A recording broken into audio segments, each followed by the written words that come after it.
Let's do a cheers to the Sobeys and Safeway Liquid Beer for the podcast. We ride again. I love you guys. Careful, that cake's hot.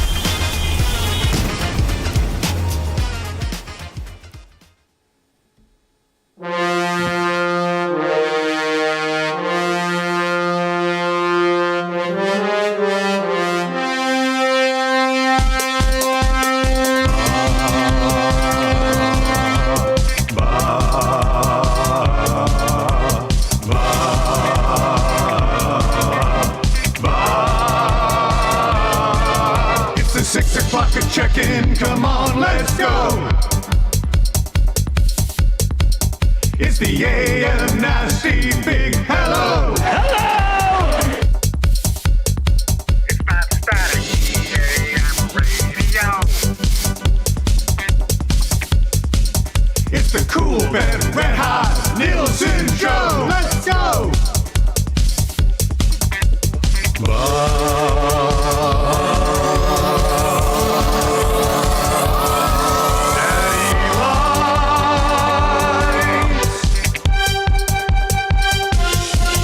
Everybody tuning in, even my wife. Mommy likes too. And those Macromella intros are cutting like a knife. Hey, it's Mitch texting in, he's your dealer for life. Let's crack a 6 o'clock and lager with some sirloin bites.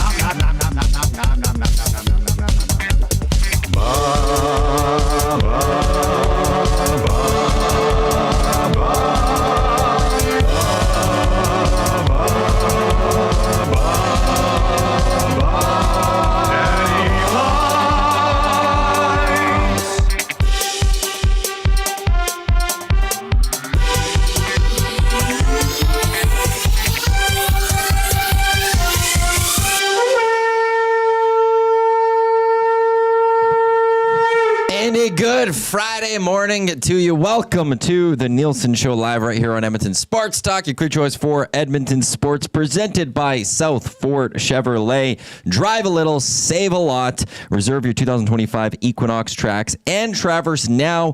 They have a bunch en route and they won't last long. No Dustin, no Lieutenant Eric. Yes to YouTube Trev. YouTube Trev with you here. So one out of the three of the Nielson Show is here. Somebody is here that knows what we are doing. Matt Iwanyk, Will Fraser with you here to take you to the weekend, to get you set for the day that is very important. It's the start of college football playoffs. Ugh. Indiana, Notre Dame, 3 hours. Pre-game coverage starting right now here on Edmonton Sports Talk. Don't do that. Curtis Rourke. I would love 3 hours of talking just college football playoffs right now. Not going to lie. Eric might drive in for that. I know Lucas would drive in for that. And I'll bring on Scotty from the Bear and we could talk about it. Yeah, sure. Yeah. That's why I brought you I here. would only do it if we were on location in Bloomington, Indiana. Oh. Next year's plans. Incredible. We'll go on location for the college football playoffs. It is so good. Oh, yeah? Oh, yeah. It's fantastic. It's a proper college town. Because you have family out there, no? Yeah. Yes. Yeah. So it's you're not pumped up for tonight? No. No. As an IU fan, I only cheer for basketball. Like, it's been ingrained in me from a very young age to ignore the football program because it has been traditionally. You don't need to worry about the football program. Such an embarrassment that even though they're respectable, there's still that lizard brain that's like, don't pay attention to it. It'll only upset you. Listen, it's fantastic. It's a great story. Rourke's an incredible story. IU's an incredible story, but that is not a hospitable stadium they're going to be playing in. Two messages right off the bat coming to the nasty chat before we get into the show. One from Easy. Oh, it's Iwanyk with like a face. Yeah, you're welcome. Good morning. Jimmy Onishin. You know, I remember when Will hated Maddie's guts on TSN 1260. It's a Christmas miracle to see them together not killing each other. I'm glad that that's the impression that was taken away from it. Because Because the truth is, here's your Christmas miracle. We actually get along really well. Yeah, actually, We actually really like each other. there was no hatred at all. By I 12-16. feel like people misunderstand my friend Matthew Iwanyk and feel like they need to, like, I don't know, treat you with kid gloves, whereas you excel when you're being abused. Just the way you word that right there.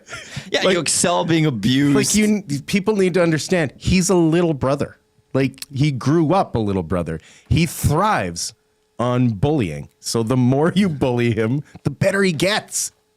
We had great times at 1260. I don't know. I don't even know how anyone would think that like you hated me or something like that. Well, it's because I do a really good impression of you. That's why.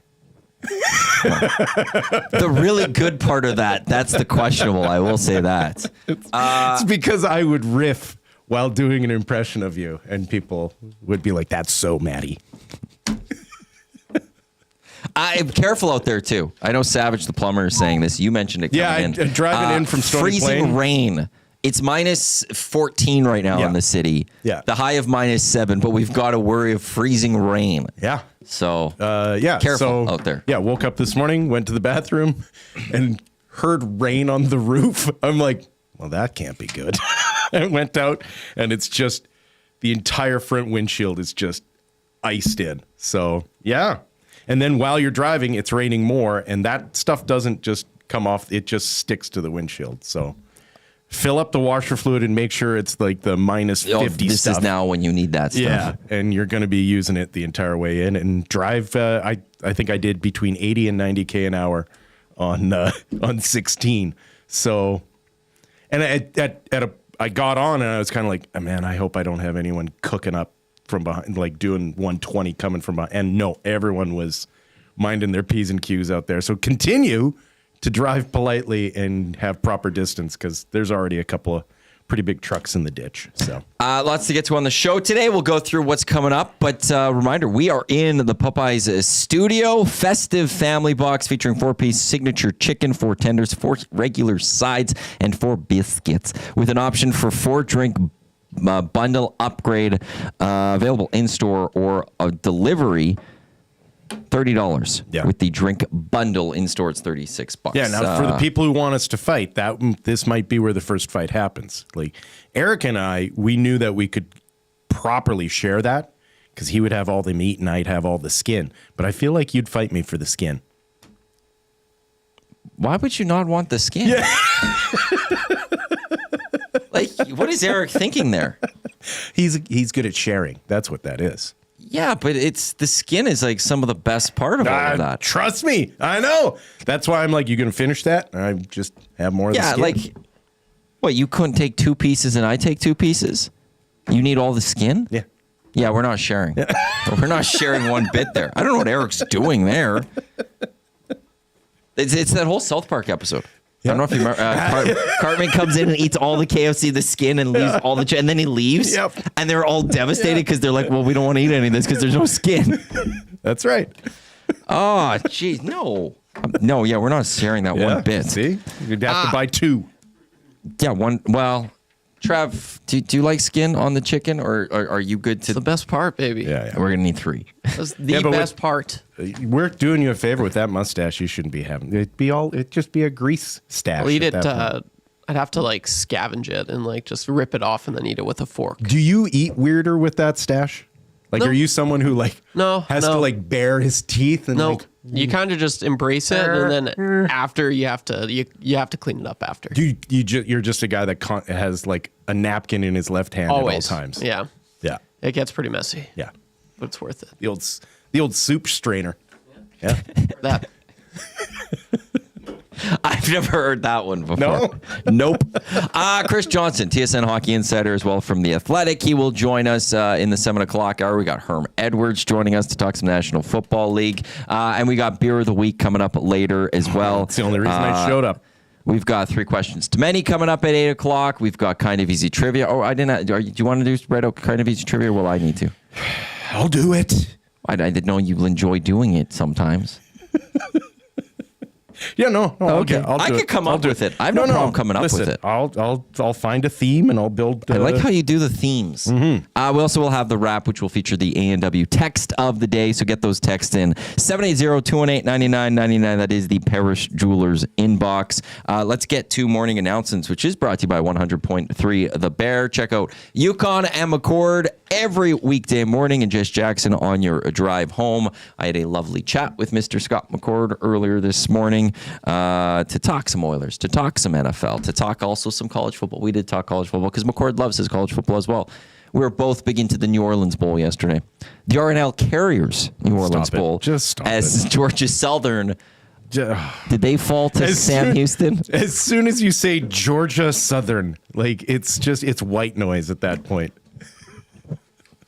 It's some of the best games of the early games. Did you see the Pop-Tarts Bowl trophy? I was talking about in the Hangout yesterday. No, I didn't. They added a toaster into the Pop-Tarts Bowl trophy. Aces, man. You're missing. Who has a toaster and a trophy? That's what makes it better. You're not enjoying college football. When they're made up awards, you can put whatever you want on The them. made up awards. We get to watch a Pop-Tart get sacrificed to the gods and eaten by the players. December 28th, Miami Hurricanes, Iowa State, the Cyclones. Yeah. They're going for Pop-Tart Bowl glory. Great. God bless them. We will also get to, we have morning after show to coming up, which we'll dive much further into the Oiler game.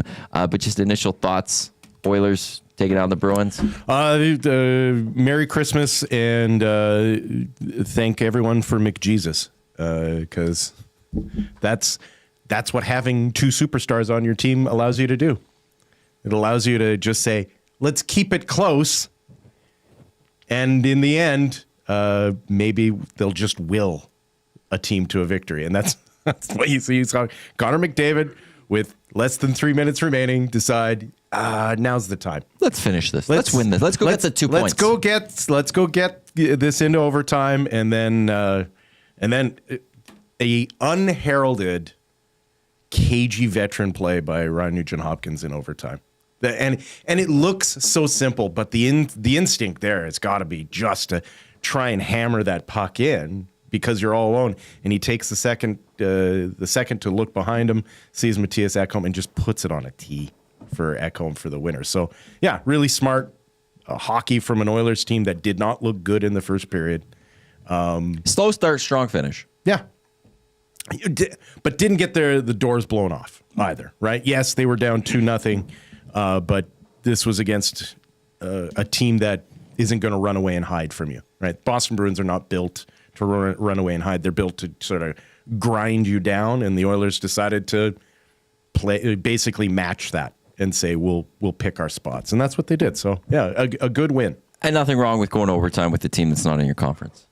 Right? Like you give up exactly. a point. It's a point that doesn't matter to you in any way, shape, or form. Right. So it doesn't really matter how you get these two. Right. Like if you're taking on a Golden Knights team or something, they gave up a point. Who cares about the Boston Bruins? Yeah. Give them the points all you want. Whatever. Take the two. Doesn't matter how you got those two. The Oilers got those two. And so this 5-game stretch that everyone was looking at, the Oilers were involved in 5 completely different hockey games. Mm-hmm. That's the other encouraging thing is they picked up 4 wins. They picked up 4 wins in 4 completely different ways. And the one loss that they had was... It was a hell of a hockey game. It was a close hockey game. It was an emotional, sort of cathartic hockey game. It was not good hockey, but it was still entertaining. So I like a really successful stretch here for the Oilers. Did you watch any of the NFL game? I did. You know what? And yesterday I was kind of like, this is, for a Thursday nighter, this is a really compelling football game. I thought Broncos had this in the bag. And then credit the Chargers. What a comeback. Did you see the free kick? The free kick! Or the fair kick? Yeah, that's what it is. The fair catch free kick? Yeah. I was stunned by that. Yeah. I didn't understand what I was seeing, and I had to go deep, like start reading up on it, because I'm like, this. How does this make any sense? Well, But this is full rugby, is it not? Yeah, it's similar this to that. This is from the origins from rugby. It's like a 120-year-old sort of rule that just the right sort of situation finally presented itself. But what it is also is a reflection of the kicking power of NFL kickers now. And we've seen it from the punters and we've seen it from the field goal kickers that like their ability to boot a football is unprecedented. And so we might see this again. We might see this again this season. So for those that don't know, if you call a fair catch. Now, I don't know if it has to be at the end, like right near the end of time. I think so. I think that's part of it. If you call a fair catch, you could kick a field goal from that spot. So they called a fair catch, and then Dicker was able to go for a 57-yard field goal. Yeah. But it's not a field goal, though, because there is no rush. Right, there is. Yeah, they're lined up like there is no. Yeah, they're lined up like it's almost like a kickoff. Kickoff. Yes. Right. Yeah. So there's no rush, and you just hold the football right in the spot. There's no snap, and so that's what makes it so compelling. Is like there's no one coming at you. There's no possibility of a fumble, or it's not a high risk. It's a practice shot. Right. It's just given it's like a half court shot at halftime in the NBA. Right. Like. No one's guarding you. You can just give it your all. And like I said, I think we might see this more often. Well, like kickers, to your point of like they're able to really boom. Like pre-game, they can boom it. Yeah. And you take away the rush. Yeah. You take away the snap. Yeah. You've made it quite perfect. Yeah. Especially when you're in a dome facility type that. Like, but now it's like if you're the punting team. You're going to try to boom that ball even further or something to try to make sure that the fair catch can't get called for the field goal. Exactly. For a kicker that you want to call it. I will say this. If this happened in the Canadian Football League. People would be we'd be mocking the Canadian football. People would be mocking the Canadian Football League today. What a stupid rule. How could you do something like this? This is all dumb. Yeah. But the NFL has it happens first time since 76 and this is awesome. Yeah. But it's also because the NFL has created a culture where the fans, the management, the owners, everyone, they are enthusiastic about change and the novel, right? Like there's not a league out there that changes their rules more often, more consistently from year in, year out to increase scoring and make it a more entertaining product. The reason it sucks up all the oxygen in the room is because it's never boring, right? Like this is a league that knows how to entertain its fans, and we saw it last night. That was a fantastic football game. That a case of just Justin Herbert's got more experience than Bo Nix? I think that was a case of a Broncos defense somewhat being victimized. That's fair. Right? Like that kind of just running out of gas in the fourth quarter. This Broncos team is going to be likely a playoff team. Yep. Although they're tied. Oh, they are. The Broncos have a nice schedule the rest of the way. When I was checking earlier, they've got. Actually, no. That I was looking at the other team. They got the Bengals next week, and then they got the Chiefs. There is an outside potential for a Bengals Chiefs first round matchup. Right now, yes. Not right. Like it depends on how the pieces go. No. Right now in the AFC, like as crazy as this sounds. Do you not want the Chiefs in the first round? I think you're good with the Chiefs whenever. Right? They are the most. I don't think they're the most fraudulent 13-1 team, but they're the least scary 13-1 team. Yes, they look the most beatable. Yes. Of it. Like no one wants anything to do with the Bills right now. Like especially having to go into Buffalo. Like you don't want any part of that. As a Ravens fan, I don't hate it. Well, I'd rather the Bills than the Chiefs. Yeah, but the Chiefs, the Ravens have a struggle with Chiefs. Yes, you're right. We've seen them always lose to the Chiefs. But and that's with the quarterback Bills, who understands how to beat your team. Absolutely. And with the Bills, at least, like I don't think if the Bills went or the Ravens went to the Bills in Buffalo, we would see what we saw this year when the Ravens just dominated the Bills. But they'd have more confidence going into that one. Yep. Whereas if my Ravens are going up against the Chiefs, I'm terrified because Lamar can't beat them. It's even this weekend. Like the Ravens and Steelers play close football games. They usually split their season series. It's usually split by a combined score for those two games by like 3 points or whatever it is. Like it's always very tight. They're such similar football teams. Yes. But Lamar doesn't do well against the Steelers. Yeah. So I have that concern going into tomorrow. Same with Lamar going against the Chiefs. But I'm not worried about the Bills as much But I think that might be the only team in the AFC. I think everyone else would have to be fearful of the Buffalo Bills and going to Buffalo these playoffs. It's way more than the probably Chiefs. just a recency bias on your part as well, right? That you're kind of like, 100%. it's the Bills. How bad could it be? But the football they're playing, like, they look phenomenal. It is, but the Ravens, I feel like could go beat them. I'm not worried about that. Yeah. I feel with Lamar, they could go get that win. And they got a running game. They could go to cold weather Buffalo and beat the Bills. Yeah. I still just have my fears about the Chiefs, but everyone else should be more fearful of the Bills than the Chiefs. I agree with you on that. It is also one of those things where head coaches make a difference, especially in the playoffs. And right now in Buffalo, that's an unproven head coach. Whereas everyone else that we're talking about, they've got guys that have been there, done that, and done it a lot. If I'm the Buffalo Bills and I'm a fan, I'm worried about Sean McDermott. Yep. Because when we've looked at a couple of the losses they've had this year, or close, it's because of coaching. Yeah, that's right. He messed up against the Texans. Yep. Ravens was just a beatdown.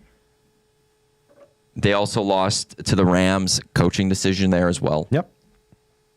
If I'm the Buffalo Bills, I'm worried that how like if you're the Bills, you know that history says you're going to get screwed somehow. Your heart's going to get broken in some way, shape, or form. There's going to be something that happens in either the AFC Championship game or the Super Bowl that is going to crush your heart in the most devastating way possible. Yeah. You have that fear that it's going to come from your coach. Yeah. That's going to be your coach that's going to cause that in some way, shape, or form. What does the rest of the NFL do if it is a Detroit-Buffalo Super Bowl? I think everyone enjoys it. I think the fans enjoy it. Yes. I don't know if the ownership of the NFL, I think that's when they start looking around going, how did this happen? How did we allow this? We're allowed one of the two. We can't have both. Yeah, but one's going to still lose. No, but to make it to a Super, Yeah, but that means there's going to be yeah. One team's not losing that. Like, we're not talking about like a 43-40 victory that is just a well-played football game. Yeah. Somebody is screwing up in the end. True. Yeah. Like Dan Campbell will have forgotten to call a timeout, and the clock will take. Like, there'll be something that is just so that one team will be like, it's their Keystone DNA. Cops moment. They'll be like, oh, the Lions won, and the Bills really screwed that one up. Wide left. Yeah, you know? Exactly. Something will happen that we won't have to worry about the other team. Yeah. The one team will win and be like, hey, they broke their drought. They finally got something done. It is a really nice moment, though, in the NFL. The only thing that would make it better is if the Browns were competitive. But, when you look at the last 20 years of the NFL to see these two teams playing the type of football that they are, that's a nice. And I'm speaking as a Bears fan. Maybe that's what it is. I'm just aspirational. I look at these two teams and go, if they can do it, maybe so my can team. we. Yeah. All we need is a whole new owner, a new GM, and a new head coach. That's all. You got there with Sexy Rexy. You always have that. No, dude. Sexy Rexy got you to the Super Bowl. That was such a guaranteed loss. As a Bears fan, that was a guaranteed loss. You guys also had, I think it was open, if I'm not mistaken, that game opened with the Chicago Bears kick return touchdown too. Devin Hester. So got up to a 7-0 lead. Yeah. Oh yeah. No. In Rex Grossman, you trust. And even then, as a Bears fan, I was like, well, this is just going to hurt more now. As much as we would love Lions Bills, it's not going to happen. We're not that lucky. Is that what you're trying to say? Something's going to. Well, something's going to happen. Chiefs are going to Chiefs, man. They're a dynasty. It's going to be Chiefs. I've said this for now like a month. It's going to be Chiefs Eagles. Yeah. We're going to be like, oh, this one again. Yeah. Cool. This is what everyone wanted. Could be Packers. I would love the Packers in there as a dark horse. See, the NFC, there's not a lot of teams that would get me excited. Lions would be fun. Vikings would be interesting because they were expected this season to be just so awful. Yep. It was like, okay, can they get the first overall pick and get the second? Yeah. And they're sitting there fighting for the division still with the Detroit Lions. Yeah. That'd be an interesting story to see if they can get there. You got the Green Bay Packers, which would be interesting. I don't want to see anything from the NFC South, and I don't want to see anything from the NFC West. It's dog crap out there. Yeah. I don't want to see the Eagles. I don't want to see the Commanders. Give me the Lions, give me Vikings, give me Packers. Out in the AFC, I'll take the Bills. Oh, I don't want the Steelers there. There's 5 teams that you would get rid of the Steelers. Oh, stop it. Get rid of the Steelers. Stop it. No, we don't want the Steelers. Stop it. I'm not gonna. I don't want to cheer for the Steelers. I don't You're want not supposed to cheer for the Steelers. Exactly. I don't want to. I don't even want to see them get there. You're supposed to just have like professional resignation. Like you're just supposed to tip your cap and be kind of like, man, that's a well-run organization. I want Mike Tomlin to get fired so bad. It will never happen. He's too good of a coach. It was close like 2 years ago. Yeah, well, there was talk of him going to Washington, and the Steelers might let him go. And I was like, please let him go.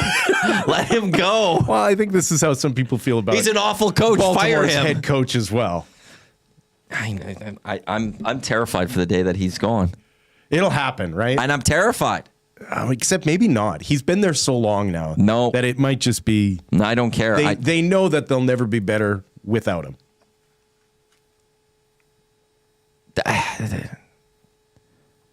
I've had a nice run as a Raven.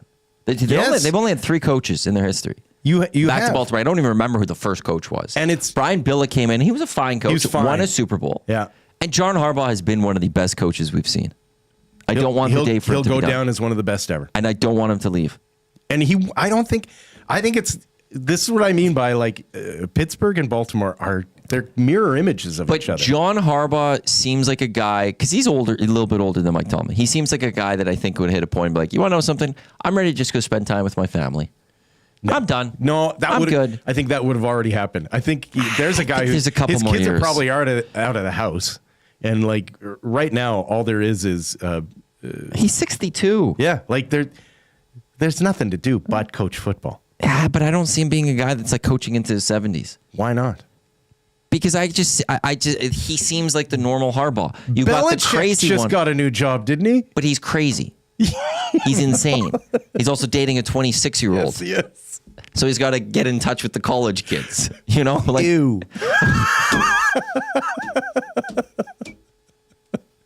stay in tune with college kids. Don't have that type of mindset there. Will. Don't touch them. Gross. I mean, they're adults. They can make their own choices. John's not going to do that. Seriously, John's ew. not going to do that. John's not coaching again in the NFL when he's done with the Ravens. Oh, I don't know, man. He's not his brother Jim, who's completely insane. Yes, exactly. Jim will coach until he dies. Yeah, on the field. John, exactly. In Costco slacks. Yes. John will at some point be on a beach in Hawaii just relaxing and enjoying Well, life. that's what you hope, but they're not He built is. that way. John seems he's built that way. Yeah, no. As Raven fans, I hope you're right. Yeah, no, I hope he's built enough I to think wanna he's keep got coaching. another decade. I think he coaches till he's 72. That'd be wonderful. Yeah. That'd be truly wonderful. You want to know something? As long as Lamar is still with Baltimore, let him take Lamar. Let them go win a Super Bowl together. You're a believer, hey? That they can win a Super Bowl in Lamar? Yeah. Yeah.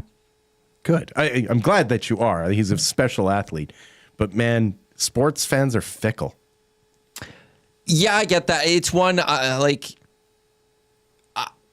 I'll have concerns going into playoffs, I think, year in and year out right now. Like, when they go to the playoffs, I'm concerned about playoff success. Yeah.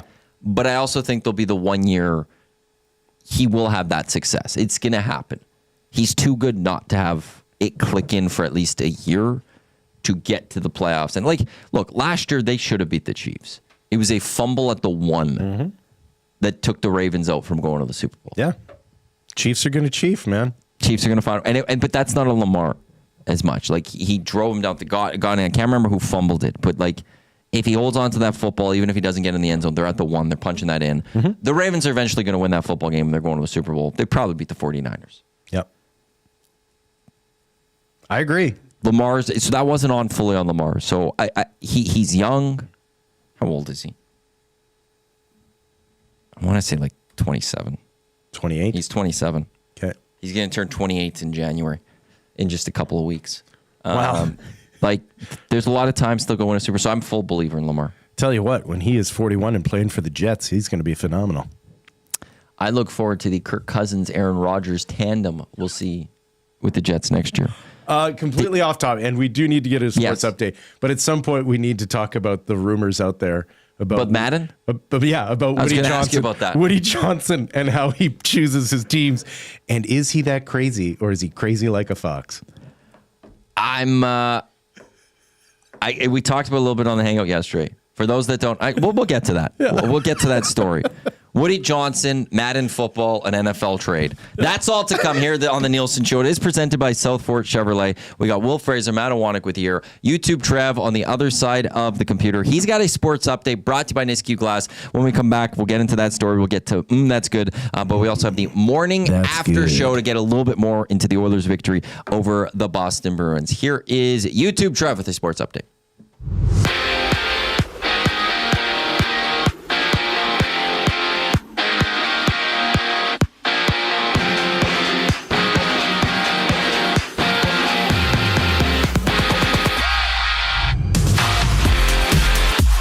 Mattias Ekholm gets the overtime winner last night as the Oilers edge out the Boston Bruins by the score of 3-2. The Oilers will continue their homestand on Saturday when they take on Macklin Celebrini and the San Jose Sharks. Elsewhere in the NHL last night, Lightning 3-1 over the Blues. Golden Knights take out the Canucks 3-1. Avalanche over the Sharks 4-2. Kings all over the Flyers 7-3 in that one. Blue Jackets double up on the Devils 4-2. Penguins rally past the struggling Preds 5-4. Blackhawks take a 3-1 win over the Kraken. And the Senators get by the Flames also 3-2 in overtime. Tonight in the NHL, just 7 games dot the schedule. Montreal and Detroit. Maple Leafs visit the Sabres. Blues head south to take on the Panthers. Hurricanes are in Washington to play the Capitals. Rangers visit the Stars. The Utah Hockey Club in Minnesota to take on the Wild. And the Avalanche make a stop in Anaheim to play the Ducks. 13 games in the association last night, which saw the Raptors lose 101-94 to the Brooklyn Nets. Just 3 games in the NBA tonight. The Hornets take on the 76ers. Bucks visit the Cavaliers, and the Thunder will play the Heat. And to finish things off in the NFL, Week 16 kicked off last night, which saw the Chargers take on the Broncos. Justin Herbert passed for 284 yards and 2 touchdowns, which led to the Chargers to take this one by the score of 34-27. This sports update is brought to you by Nisku Glass. We want to thank EST and all the listeners and viewers, and what better way to do that than give them a deal. Mention Edmonton Sports Talk or present your Nasty Club membership for a 10% discount on windshields, glass, or any of your window and door orders. Call us today to get that ugly broken windshield replaced or to start planning on your winter and spring renovation projects now.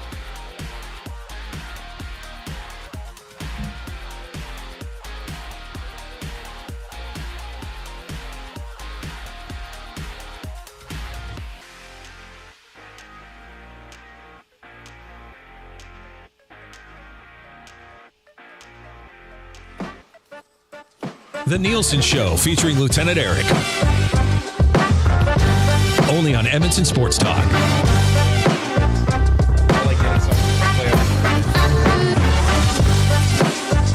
This is the Nielsen Show.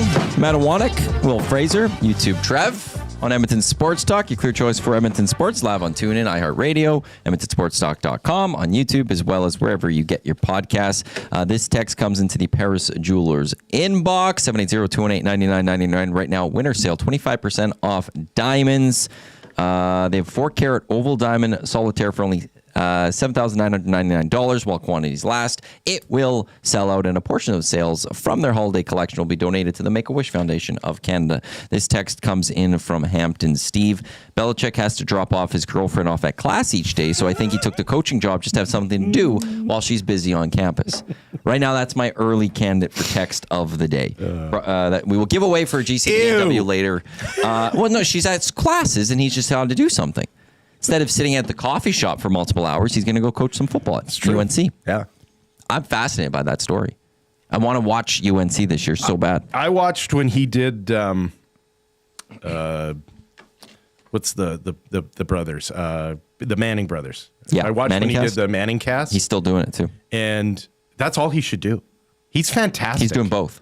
Right? Like, he should just, like, he's fantastic. The Mannings bring a level of humor and levity to the experience, and Belichick's just always right. When you if you haven't had a chance, you try and you can even watch old ones on YouTube. Like, they'll be watching a game, and the Mannings will kind of be having fun and making their kind of predictions, and then Belichick, who seems to open up around the Manning brothers for some reason, just nails it every single time. Like, this is what's going to happen, and this is why. Yeah. Brandon from Windsor. Any hockey talk today, gents? Well, funny enough, we're going to get into the morning after show right now. You also missed us quickly talk about the Oilers game earlier, and Chris Johnston coming up at 7 o'clock. Yeah. We got some other things to talk about, including right away after morning after show. Will's got something he wants to talk about. We're going to talk about it for a bit because it should be. I can't believe you're not more pumped about this. I'm more disappointed now when I learned that it was later than it's supposed to be. Than I thought it was. It's at a proper time. It's not. I would have preferred it earlier. We will get to that. It's the morning after show. Oilers defeating the Boston Bruins yesterday 3-2 in overtime. They'll have 2 more games to go before their holiday break. Yeah. Winnable games. You got the Sharks tomorrow, and then you got the Senators on Sunday. The only fear I'd have with the Senators game maybe is ready for Christmas, right? Like that little break. But yesterday's game, your thoughts, 780-218-9999, Parish Jewelers inbox. You could also jump in to the Nasty Chat with your thoughts about the game yesterday. I think I saw one from Savage when it came to the game beyond it's pronounced Savage. It is not. He did say turn your headlights on too. It is now. Yeah, that was not a sound hockey game. And that's and it didn't have to be though for the Edmonton Oilers yesterday. It was one of those games where they just went out, they got their 2 points. That's all you needed. I just want fans to kind of be fans with this hockey team. In what way? Like just enjoy it? Yes. I think Oilers fans are. It really I do. It feels like they demand perfection. And when it's not achieved, they want to blow the place up. That's in losses. Yes. And that's from, I would say, a vocal minority. Yeah, and it's a very loud vocal minority. I know, but you're right. There is a loud vocal minority, but I feel like that vocal minority sort of pulls the joy away from what should be. Like, you should be taking a moment and go, whoa, hold on a second. This will never happen again. And what's really unfair is if you were in any of the other 30 markets in the NHL, it has never happened. Outside of Pittsburgh, it has never happened for you to have not one all-time great, but 2 all-time great playing at the top of their games at the exact same time. Right? Like, this isn't going to happen again, guys. And so every opportunity you have to watch this team 20 years from now is going to be what sustains you through another dark stretch for this hockey team. So just take time and enjoy it. Connor McDavid did something only Connor McDavid does, which is take an entire team on his back and defeat an entire other team by himself by scoring that game-tying goal with less than 3 minutes remaining. And instead, we get upset because the first period was a bit of a dog. Right? We don't have the same emotional response to the high points as we do to the low points. It seems like we still look at those low points and go, "Oh man, could have been better." And I'm not here sports fan though. Exactly, but I'm not here to tell you that you're wrong, that it could have been better. I'm here to say stop sucking the joy away from what is a really special moment in this town. And it has happened before. And the fact that it's happening again blows my mind. Every time I watch this hockey team, it blows my mind that this is a team playing in Edmonton, Alberta, Canada. This shouldn't be happening. We'll hear from Leon Draisaitl in a little bit here. But Trev, your thoughts on the game last night? Your takeaway from the Edmonton Oilers? I liked it. I thought they were good. Yeah, because it was a win, right? They got it done. Yeah, no, it was awesome. Like, they didn't start as they were dogs as you drew it up, but and I think they were surprised by that just because Bruins were. Oh, it was a long road trip that they had, and this was their last game on the road trip, so maybe they were expecting them to come in a little flat-footed, but that was not the case at all. The Bruins absolutely brought it, but I mean, it was just they turned it on, and they can turn it on, and good teams can find different ways to win, which is what you're seeing this team do. It was fun to watch. Like, my only gripe is maybe just the shuffling of the lines. Like, you've seen that recently now, Connor McDavid and Leon, they don't start the game together, but they've been finishing like that. So if it's like, I'm just at the point, and I know Dusty says this quite a bit, but it's like, if you're going to continue to do that, just start the game with Connor and Leon, and I didn't mind the second line with Nuge. I thought he actually had some pretty good looks on that line. So that was probably my only gripe, but at the end of the day, 2 points, they got it done, and it was fun. It was a good win. The line Can't be perfect. changes, the blender. That goes back to, for me, I remember the McBlender with Mac T getting ripped for that one. Right, but that Every was coach has that done was a this. McBlender with like table scraps. Yeah. Right? Like It was Todd McClellan, Dave Tippett. Like Right. we've always Yeah. heard that one. right. And it makes sense when you're talking about comparable players. But this is a head coach that I don't think there's anything to question about Knobloch as a head coach. It seems like he knows more about hockey Yes. than I do. Right? Like, and that's what I keep going back. Like when he makes judgment calls from next to the ice about who he's going to be deploying, I just kind of go, obviously he's seeing something, or one of his assistants is seeing something, or one of his guys up top is radioing down and seeing something that I'm not seeing. Now, the other side also gets to make adjustments as well, and they see things, and so sometimes it doesn't work. But I don't know. I'd run Connor McDavid out there every second shift if I could. Yeah. He's got a really good feel for the game, and his hunch Incredible is feel. he can rely on it a lot. And that's what from doing pre and post last year, I'd always question the decisions that he made. Yeah. And then I'm just like, okay, well, the person that he boosted up on the first line scores. So I just quit questioning it because I remember Derek Ryan in the shootout last year. I'm like, what the heck? And then he wins it for the Oilers. So he's made a lot of questionable decisions, but more often than none, they always pay off. Good thing Bob Stauffer hired him. Let's hear from Leon Draisaitl post game yesterday after the Oilers win against the Bruins. Feel to hit that milestone of 900. Yeah, it feels good. It's a hard league, and you learn a lot along the way, and every day you learn. You truly learn something new, right? So, obviously proud of myself, but you can't get to those milestones without teammates and guys trusting you, coaches trusting you. So, big thank you goes out to everyone that obviously helped along the way. Nice to come in a win, especially. Probably didn't like your first period very much, and were able to battle back from down two. Yeah, I didn't like our first and our third, actually. It was tough to create anything, especially later on in the game. They defended really well tonight, so sometimes you got to win those games too. It wasn't pretty, certainly, by any means, so we'll take it.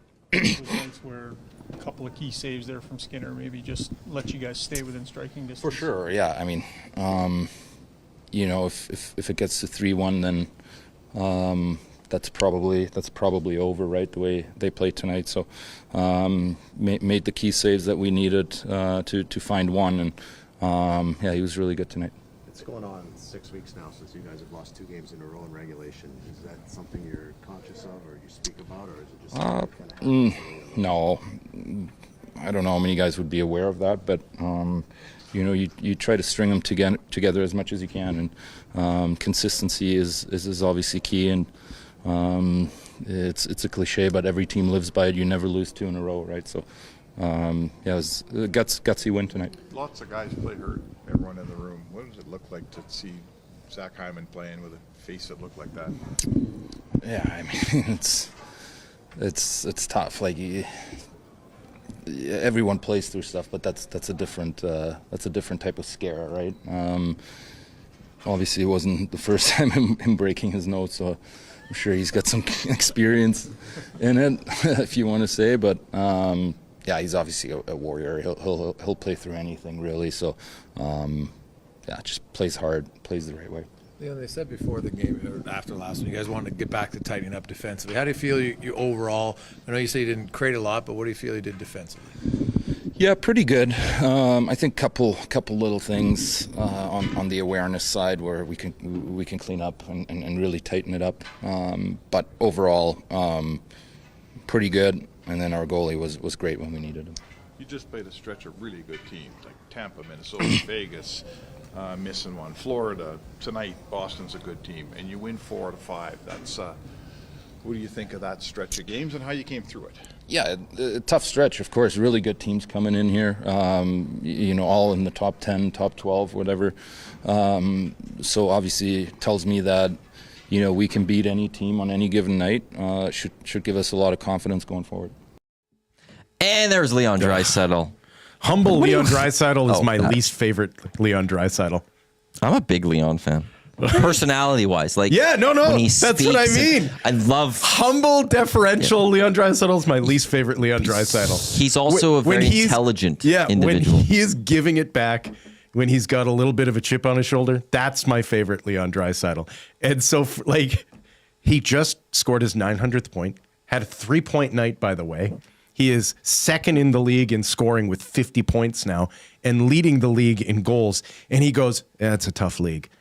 For who? For who, Leon? For everyone but him and Leon and Connor? Because is the number like 17 points in his last 5 or something like? It's something like ridiculous. Like, and so for him to go, yeah, it's a tough league.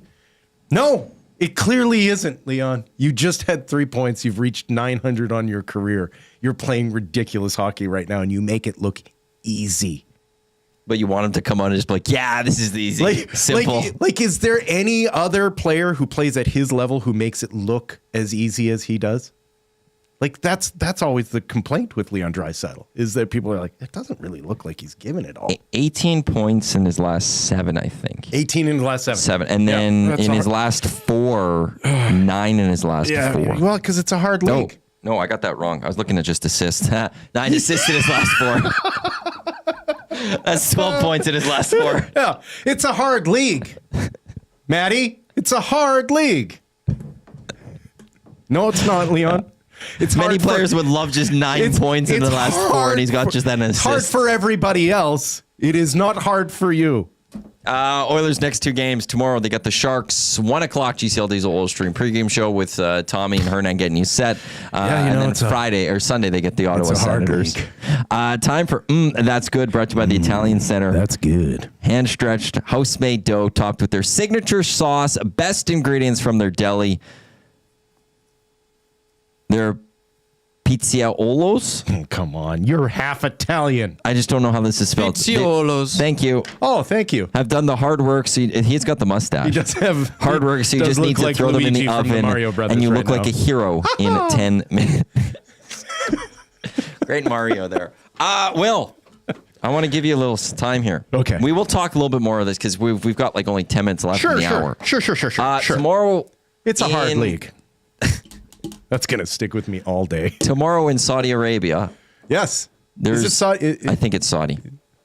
Is it Saudi or is it Qatar? I can't remember. I was pretty sure it was out in Saudi Arabia. Yeah, it's in Saudi Arabia. It's number 2. Usyk, Fury, 2. You're upset. More people aren't talking about this. But I am a boxing fan. This is good. Is that we've got a massive boxing fight. Like in terms of boxing, the actual sport. This should be the fight of the year. The fight of the year. This is the fight of the last 3 decades. The fight of the year, though, in terms of entertainment and talk and spectacle, it was Tyson Paul. Right? But this, in terms of, like, if you want a true fight in boxing, you want to see something that boxing fans have been hyped for now, 2 years, maybe a year?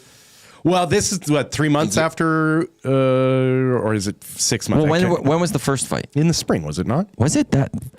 So then 6 months. 6 months. So 6 months maybe. Yeah. I'm thinking Fury Wilder took a long time. 6 months. People have been waiting this time for this. This is going to be something. Right. This is a chance for, well, when we talk Mount Rushmores in sports all the time. And if Usyk wants to be in consideration for one of those 4 spots on the Mount Rushmore of heavyweight or just boxing, period, this is his moment. If he beats Tyson Fury a second time, you tell me who should go in front of him, who's not named Muhammad Ali, Mike Tyson, Sonny Liston, that type. Like, this guy's story is incredible, and he is taking on an incredible. Like, this is not a cakewalk. Tyson Fury is a phenomenally crafty boxer and great in his own right. And the fact that we get to see this not once but now twice, and if Usyk doesn't win, if it's even a draw, there will be you get the trilogy. There will be a trilogy, and that's my only concern.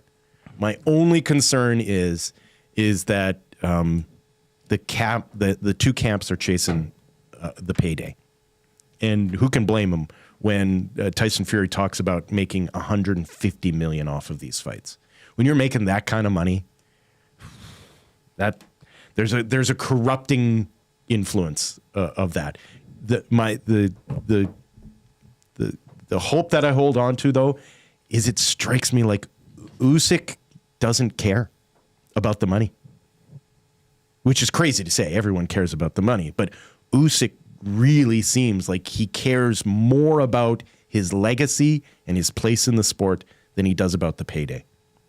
Because if he didn't, this is a guy that would not have boxed at the rate that he has as a professional, would not have been traveling as far and as wide as he has, and would not have been taking on the opponents that he would have been looking for paydays rather than opponents.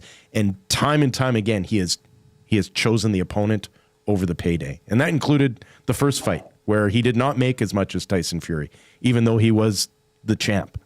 And so but he didn't have the name recognition globally. Globally, you're right, which is crazy to think that this guy doesn't have the name recognition.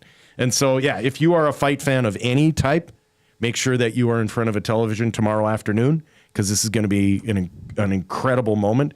What do we think? They're going to be walking to the ring at around 5 o'clock? So I'm looking at it right now. They're saying the ring walks are about 350.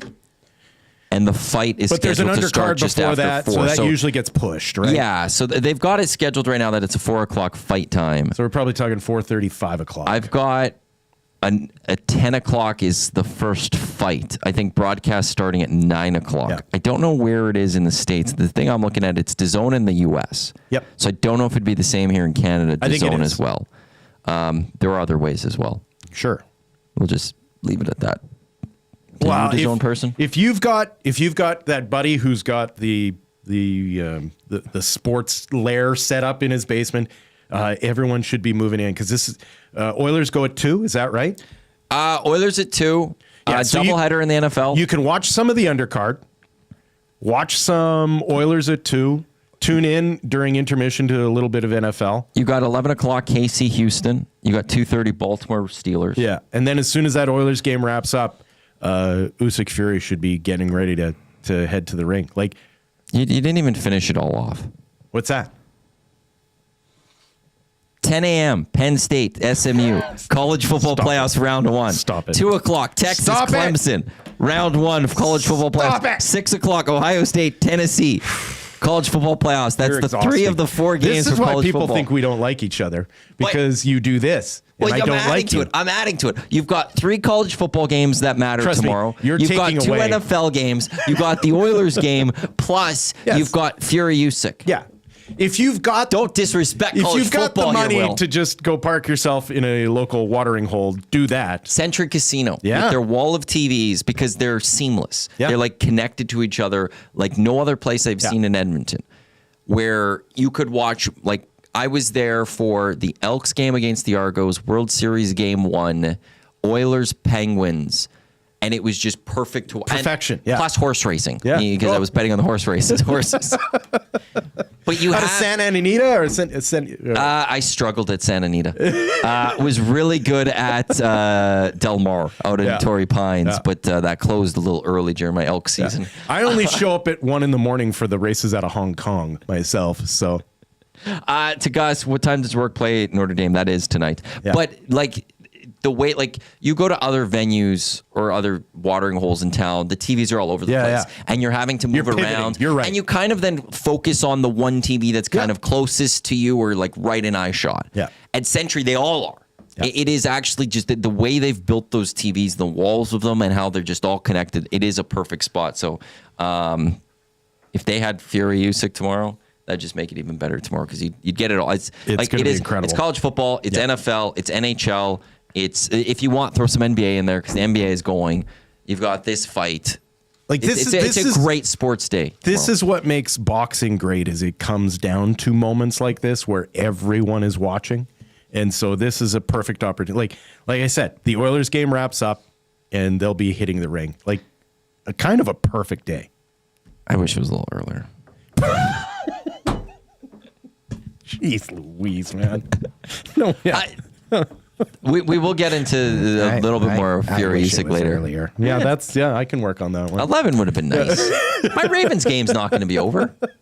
Ravens Steelers is going to be just getting into like the fourth quarter. I can't turn away. Man? Who cares? This guy does. Yeah, I bet. Yeah. That's my team. Let me say this. If you're not a boxing fan, if you're not a fight fan, but you do want to tune in for a big moment and you're wondering, what do I look for? With Alexander Usyk, and this is hard. Like, I remember first getting into watching football and having the coaches like being like, this is what you need to look for on the offensive line. Like, because I wanted to know how do you evaluate whether an offensive line is doing its job or not? I'll tell you, and you kind of get a better understanding. With Alexander Usyk, it's about his lead foot, and he will step to the outside, and basically it's about commanding dominance of positioning.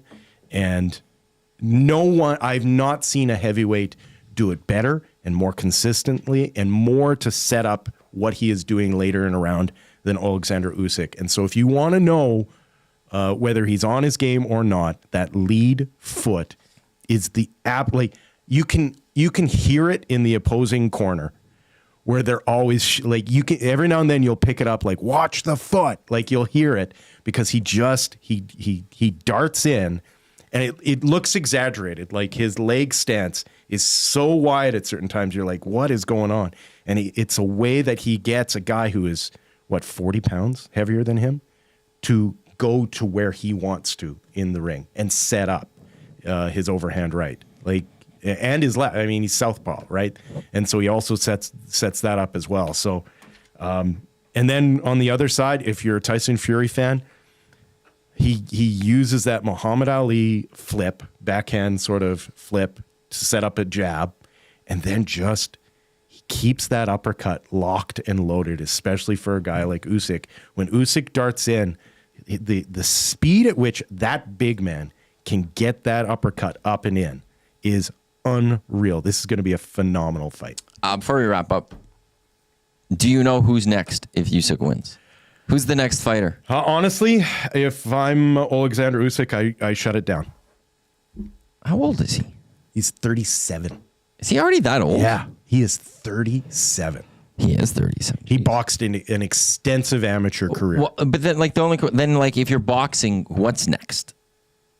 If you don't get the trilogy of Usyk Fury, what's next for you? Well, listen, until it happens, everyone's going to want Joshua Fury. Even if there's no belts on the line, but everyone's going to want to see. Joshua fell, didn't he, recently? So Joshua he got dismantled by Usyk in 2 straight fights. Got dismantled by Usyk, but then since then he has had some really strong performances, especially against his knockout against who's the UFC guy that kind of embarrassed Ngannou? Fury? Yeah, Francis Ngannou. Francis Ngannou. If you want to see a great knockout, like knockout of the year, watch Joshua Ngannou. He sets him up and sends him in to 30 years from now. Like, it is an unreal knockout. So punch. Joshua though lost in September to Daniel Dubois. Dubois, yeah. Like, and that's why, like, he's the guy that everyone's looking at, but there's no juice. Dubois? With Dubois. But that, like, boxing's always found that next person, even if they haven't been as big as some of them. But styles make fights, right? Okay. Like, styles make fights, which is what makes Fury Usyk so compelling. Usyk is so small and so smart, and Fury is so big and so smart. Like, they are just the perfect complementary styles to go head to head. It's really interesting. It's part of what made Mike Tyson such a compelling fighter, is he was so short and he was so absolute energy every time he was in the ring that his style, as much as his dominance, made the fights. And so the problem with Dubois is that, tell me what the style is. Like, he's just a boxer. That's going to wrap up the first hour of the Nielson Show. Good. Will Fraser, Matt Iwanyk with you here. That's good for the Italian Center. Still to come, we got Chris Johnston, TSN Hockey Insider, coming up. We got Herm Edwards. We got to get to 3 questions too many. So fire those questions in to the Paris Jewelers inbox, 780-218-9999. Also, your chance to still win A&W text today. Hampson Steve is my lead. He's a clubhouse lead right now when it comes to the text of the day for A&W. Right now, it is a YouTube Trev Sports Update. When we come back, Chris Johnston, Pro-Am Sports Insider, right here on The Nielson Show.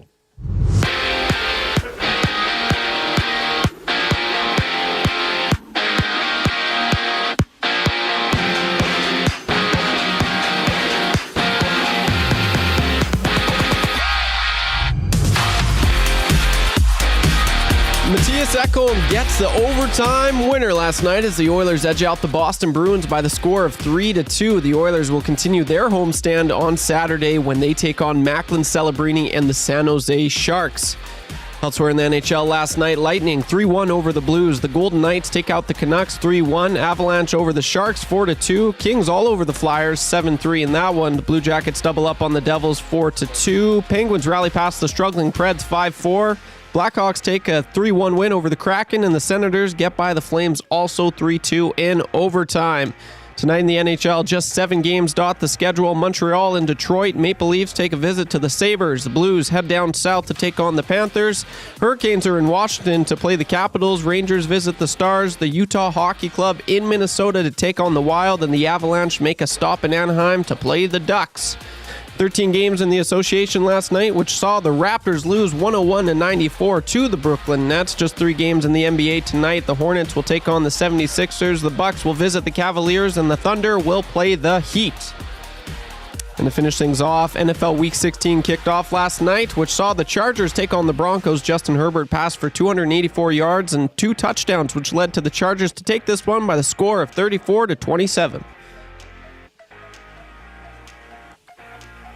This sports update is brought to you by Green Plan, providing you with award-winning environmental and consulting services. Whether it's municipal, industrial, or residential, plan it right with Green Plan. Visit greenplan.com or give them a call at 780-455-4292.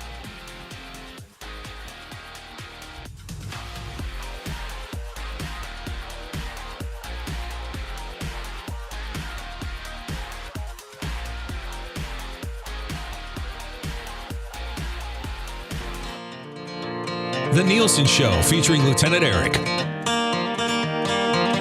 Only on Edmonton Sports Talk.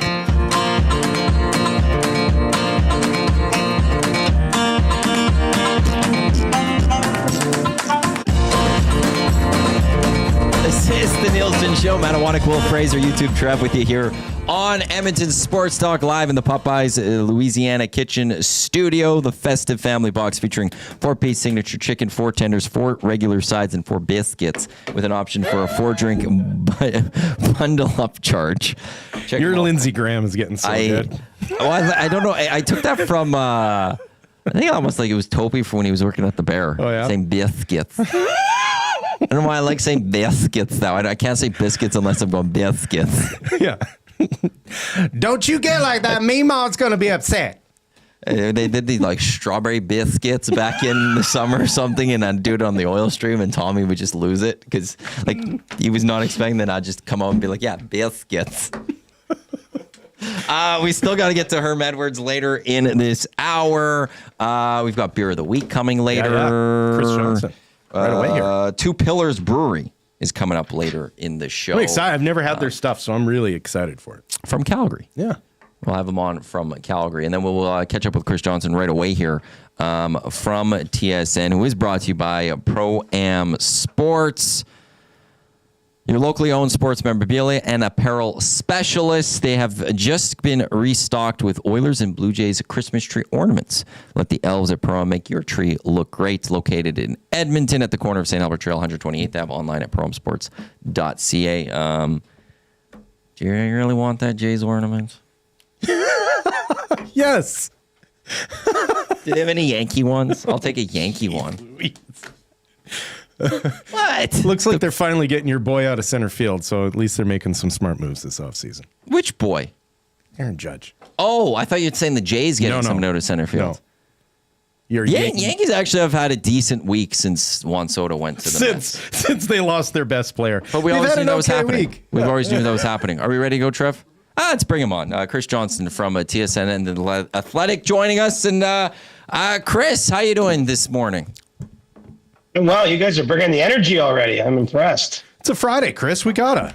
Listen, it's the holiday season. Merry Christmas, Happy Hanukkah, Mazel Tov, all of the above. Yeah. We also have freezing rain right now in the city of Edmonton, and so we're nice, hunkered down inside, which is nice. But yeah, it's not good when it's minus 15 and we got freezing rain. So all you could do is just have some fun, I guess. Perfect. I like that.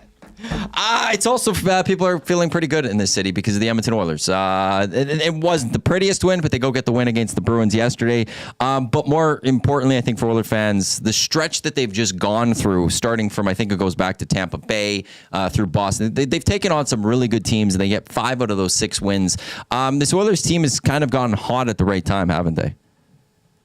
Yeah, I mean, the last month or so, I think all things being equal, have been pretty good. Obviously, I know there was a little brief patch in there, but from kind of a so-so October, I think they're now where you'd expect them to be. And to me, it's not going to be an easy rest of the season. I mean, easy in the sense that I expect the Oilers to make the playoffs. Don't get me wrong, but you look at Vegas and LA currently still above them in the standings. Edmonton goes through this stretch and they're doing what they're doing. I mean, I think LA might have won 8 of their last 10, 7 or so for Vegas of their last 10. So I think the Pacific is going to be a pretty good battle here in the second half when we get on the other side of the holidays and towards the playoff run. But, Edmonton, I mean, we saw finally, I think everyone could settle down from maybe the early weeks of the season when there was a bit of concern there. And clearly this is one of the teams in the league to beat. And they just have to keep focusing on, eventually I'm sure some external improvements, but internally being this version of themselves to give themselves a chance to go another long playoff run.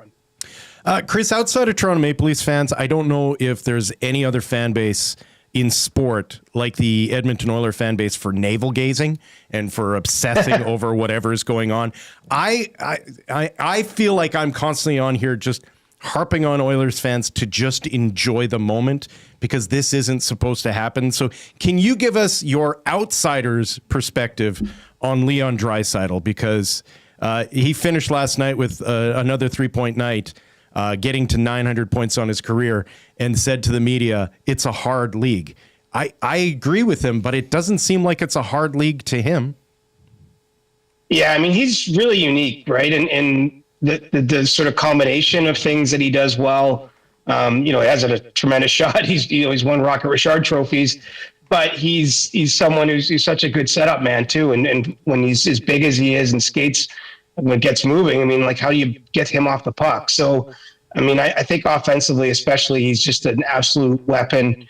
To get to 900 points, I think it was something around 750 games. Yeah. I mean, that's pretty incredible. I mean, that's you want to be about a point per game. He's way, way, way above a point per game. And, I think most encouragingly, I mean, you've signed him to this big extension that hasn't even obviously kicked in yet, but just to see him still be this dominant, it's really something to see. And the navel gazing part, the thing is, I think that's just part of sports for a lot of fans. I mean, the agony, the agonizing, the worrying, even if it ends up being for naught, if your team ends up being as good as the Oilers, I think, are, I mean, that's kind of part of the ride. But you're right. I mean, when you have a McDavid and a Draisaitl for as long as they've already been in Edmonton, for as long as I still expect them to be in Edmonton in the primes of their careers, I mean, just lining up, that doesn't happen too often. There's lots of teams around the league that have drafted high and don't have players like that. And that's why I think this can be, there's lots of other guys in the lineup, but those are the reasons they're like your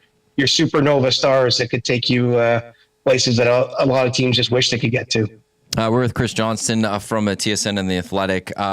Looking away from the Edmonton Oilers, they're playing some better hockey. A team that's not playing some great hockey, it is the Buffalo Sabres. They've lost 11 straight. I think there's a lot of people that from the outside are looking at Buffalo and going like, why? What's happening there? What have you heard? Like, can we expect any sort of change? I know we're getting to the Christmas time, so like there's the roster freeze, probably nothing else management-wise, at least prior to Christmas. But like, how soon might the Buffalo Sabres be forced to have to do just something with the way their season's been going here? Well, I'm surprised nothing's happened yet. I mean, in terms of just even these last few days, I mean, they haven't even sent someone to the AHL or, like maybe even a minor change within the team. But I do think on the other side of the holiday roster freeze, which is now in effect, something's going to have to give here. I mean, what I can tell you with certainty is the Sabres were involved in a lot of trade discussions in the last week or 10 days. And part of that makes sense. I mean, other teams can see where they're at and are looking to be opportunistic, looking to maybe take advantage of the potential for them to be desperate. And I would think that those conversations will continue, even though a trade can't be officially made now again until December 30th. But with the state of the Sabres, this is going to be a particularly difficult night because not only do they come home on this 12-game losing streak, they're playing the Leafs, and it's not like the Battle of Alberta in terms of feistiness, but in terms of how close the cities are. Those games are always sort of half and half type of crowds. It might even be tilted a little in the Leafs' favor, with Sabres fans probably choosing to sell their tickets to the fools from Ontario, and so it'll be almost like a road game at home amid this losing streak for Buffalo. And I can just imagine how this is not a very good way to go into the Christmas break for this team. Anytime your owner is flying to meet you on the road to have a meeting to calm things down and you lose 6-1 to Montreal, I mean, it's just hard to find a positive there. So, this isn't one of those ones where, we're not firing the coach. At some point GM change might happen, but I don't think that happens in season. So I believe that there's going to be some changes to this roster, but now they just won't be able to happen until after the holidays. Yeah, you're close to that market. What are you hearing? From this far away, it seems incredible that Adams still has his job as general manager there. Is this just a case of he has until the Bills season is done, and then the owner will start taking more attention, putting more attention on this franchise? This was always sort of thought of as a make or break year for him. Like if we had this discussion in training camp, I would have told you they have to be probably a playoff team, or certainly in the playoff mix for him to stay on. I mean, and right now they're at the bottom of the Eastern Conference standings. So, he is dangling by a thread. I just think that it can be tough to make that kind of move in season. We can debate, whether that's a good thing or a bad thing, especially if you have doubts about him. I'll step back a second. If you have doubts about whether he's going to be a long-term GM, do you really want him making some of the trades or moves that, I'm thinking that they're going to have to be forced with in the new year here? That's kind of a philosophical question Terry Pegula should probably be asking himself as a team's owner. But, it's hard to see a case to keep him in the job. And I do think that market is frothing at the mouth, that they're, rightfully, I mean, they've been down and out. It's been 14 years now, I guess, since they've had a playoff game in Buffalo. It's a good hockey market at its best days, and it hasn't had its best days for, nearly 2 generations. That kid's off to university since the last best day with the Sabres. So, I think that the bigger changes are going to come in the off season, but in the meantime, a lot of the players that the Sabres are talking about potentially moving are some of their better young players. And, naturally they're putting a high price on those guys. But if we're going to see a sort of in-season blockbuster in the NHL, I think Buffalo's highly likely to be one of the teams in that deal, just because they have, some appealing potential players to move if they decide to make those kind of trades. Back here to Edmonton, San Jose Sharks come into town, headlined by an actual headline, Macklin Celebrini. Forgive me for being ignorant to who he was in his draft year. He feels like found money, which is silly to say about a first overall pick, but he feels like found money for the NHL, doesn't he? Like, no one expected this, did they? I didn't. I mean, yeah. I'll put my hand up and say I slept on his draft year because there was so much attention on Connor Bedard, and I think it was earned. I mean, Connor lit up the WHL, rewrote the record books at the World Junior Tournament for Canada. So, he was the direct number 1 pick before Macklin Celebrini. So there was, he took up a lot of oxygen when you're looking at prospects, especially as a neutral. You just, I don't follow this day in and day out. I'm not one of the prospect gurus. Macklin Celebrini, perhaps, he played in the NCAA, so wasn't in Canadian junior system, even though he is a Canadian. It was a little more anonymous, but, he has had a tremendous start for San Jose. I think he's actually made the Sharks semi-worth watching, which is a difficult thing for anyone to say in the last 3 or 4 years. I mean, look, they're still going to finish in a lottery position. They're looking at another high draft pick, this coming June, but, they seem to have a really special one in him. And I think what's great about him is he scores some highlight reel goals and does things that get your attention, but he just seems like he's like a burst of energy. Like, I think he's really got the right mindset and to sort of lead that team to better days. And they have stockpiled a lot of young players. So, San Jose's time is not this season. It's probably not next season, but that organization should turn around. And if and when it does, I mean, he's going to be in the center of it because, I don't think most of us had him at nearly a point per game as a rookie, especially with the players he's surrounded by. It's not as though he's being carried by anyone. He's got tough competition, tough assignments, and he's thriving at this point. Chris, are you one of those guys that has your Christmas shopping all done, or are you one that's this upcoming weekend, next couple days, got to finish it off and get ready for Christmas next week? Not even close to done. I'm one of those guys, it's December 20th, and I'm like, oh man, I should start thinking about getting that done. So you don't even have the list. Gas stations are open on Christmas Eve. You'll be fine. Here's the thing. I've got my partner taken care of. So as long as I know she's going to be happy, everyone else in my life has to put up with me because they're related to me by blood. So she's got options. So I have to make sure I take care of her. So everything's good there.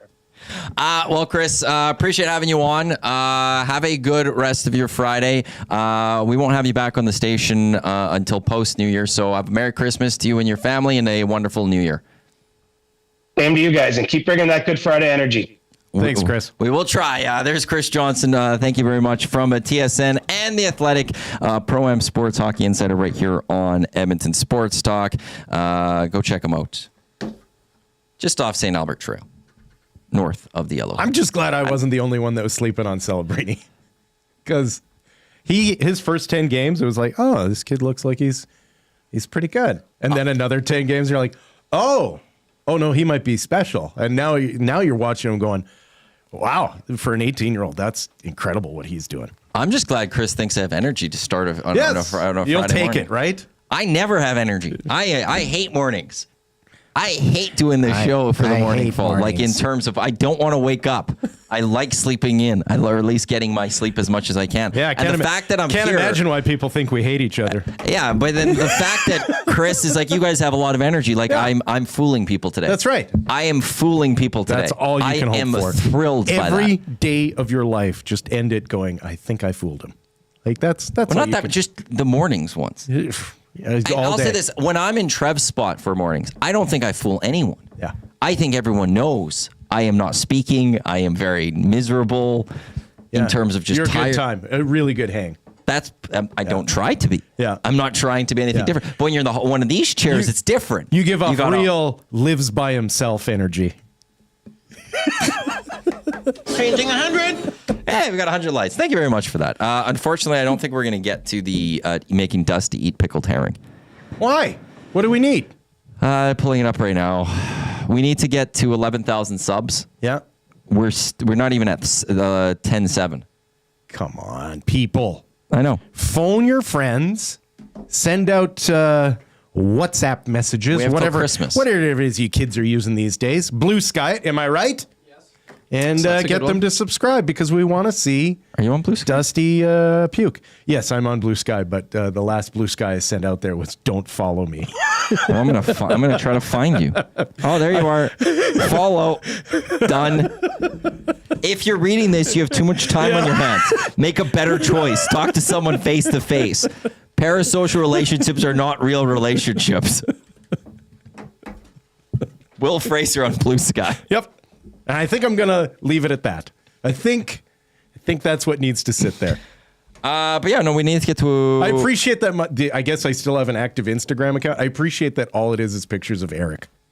On your Insta? Yeah. It was 11,000 subs, right, Trev? Yeah. Amish saying, I thought we just needed 10,700. Is he moving the goalpost? No, it was always 11,000. So we're not even at 10,700. Like so we're not making any pickled herring. Come on. By today? No, by Christmas. We're getting that. We've been doing this for like 2 weeks. No. We're getting it. I believe. It's 300. That's it. As if you have, well, no, you don't have friends. But Trevor's probably got 300 friends. Don't either. You are my I don't friends. have a lot of friends. Do you like us? Are you a sub?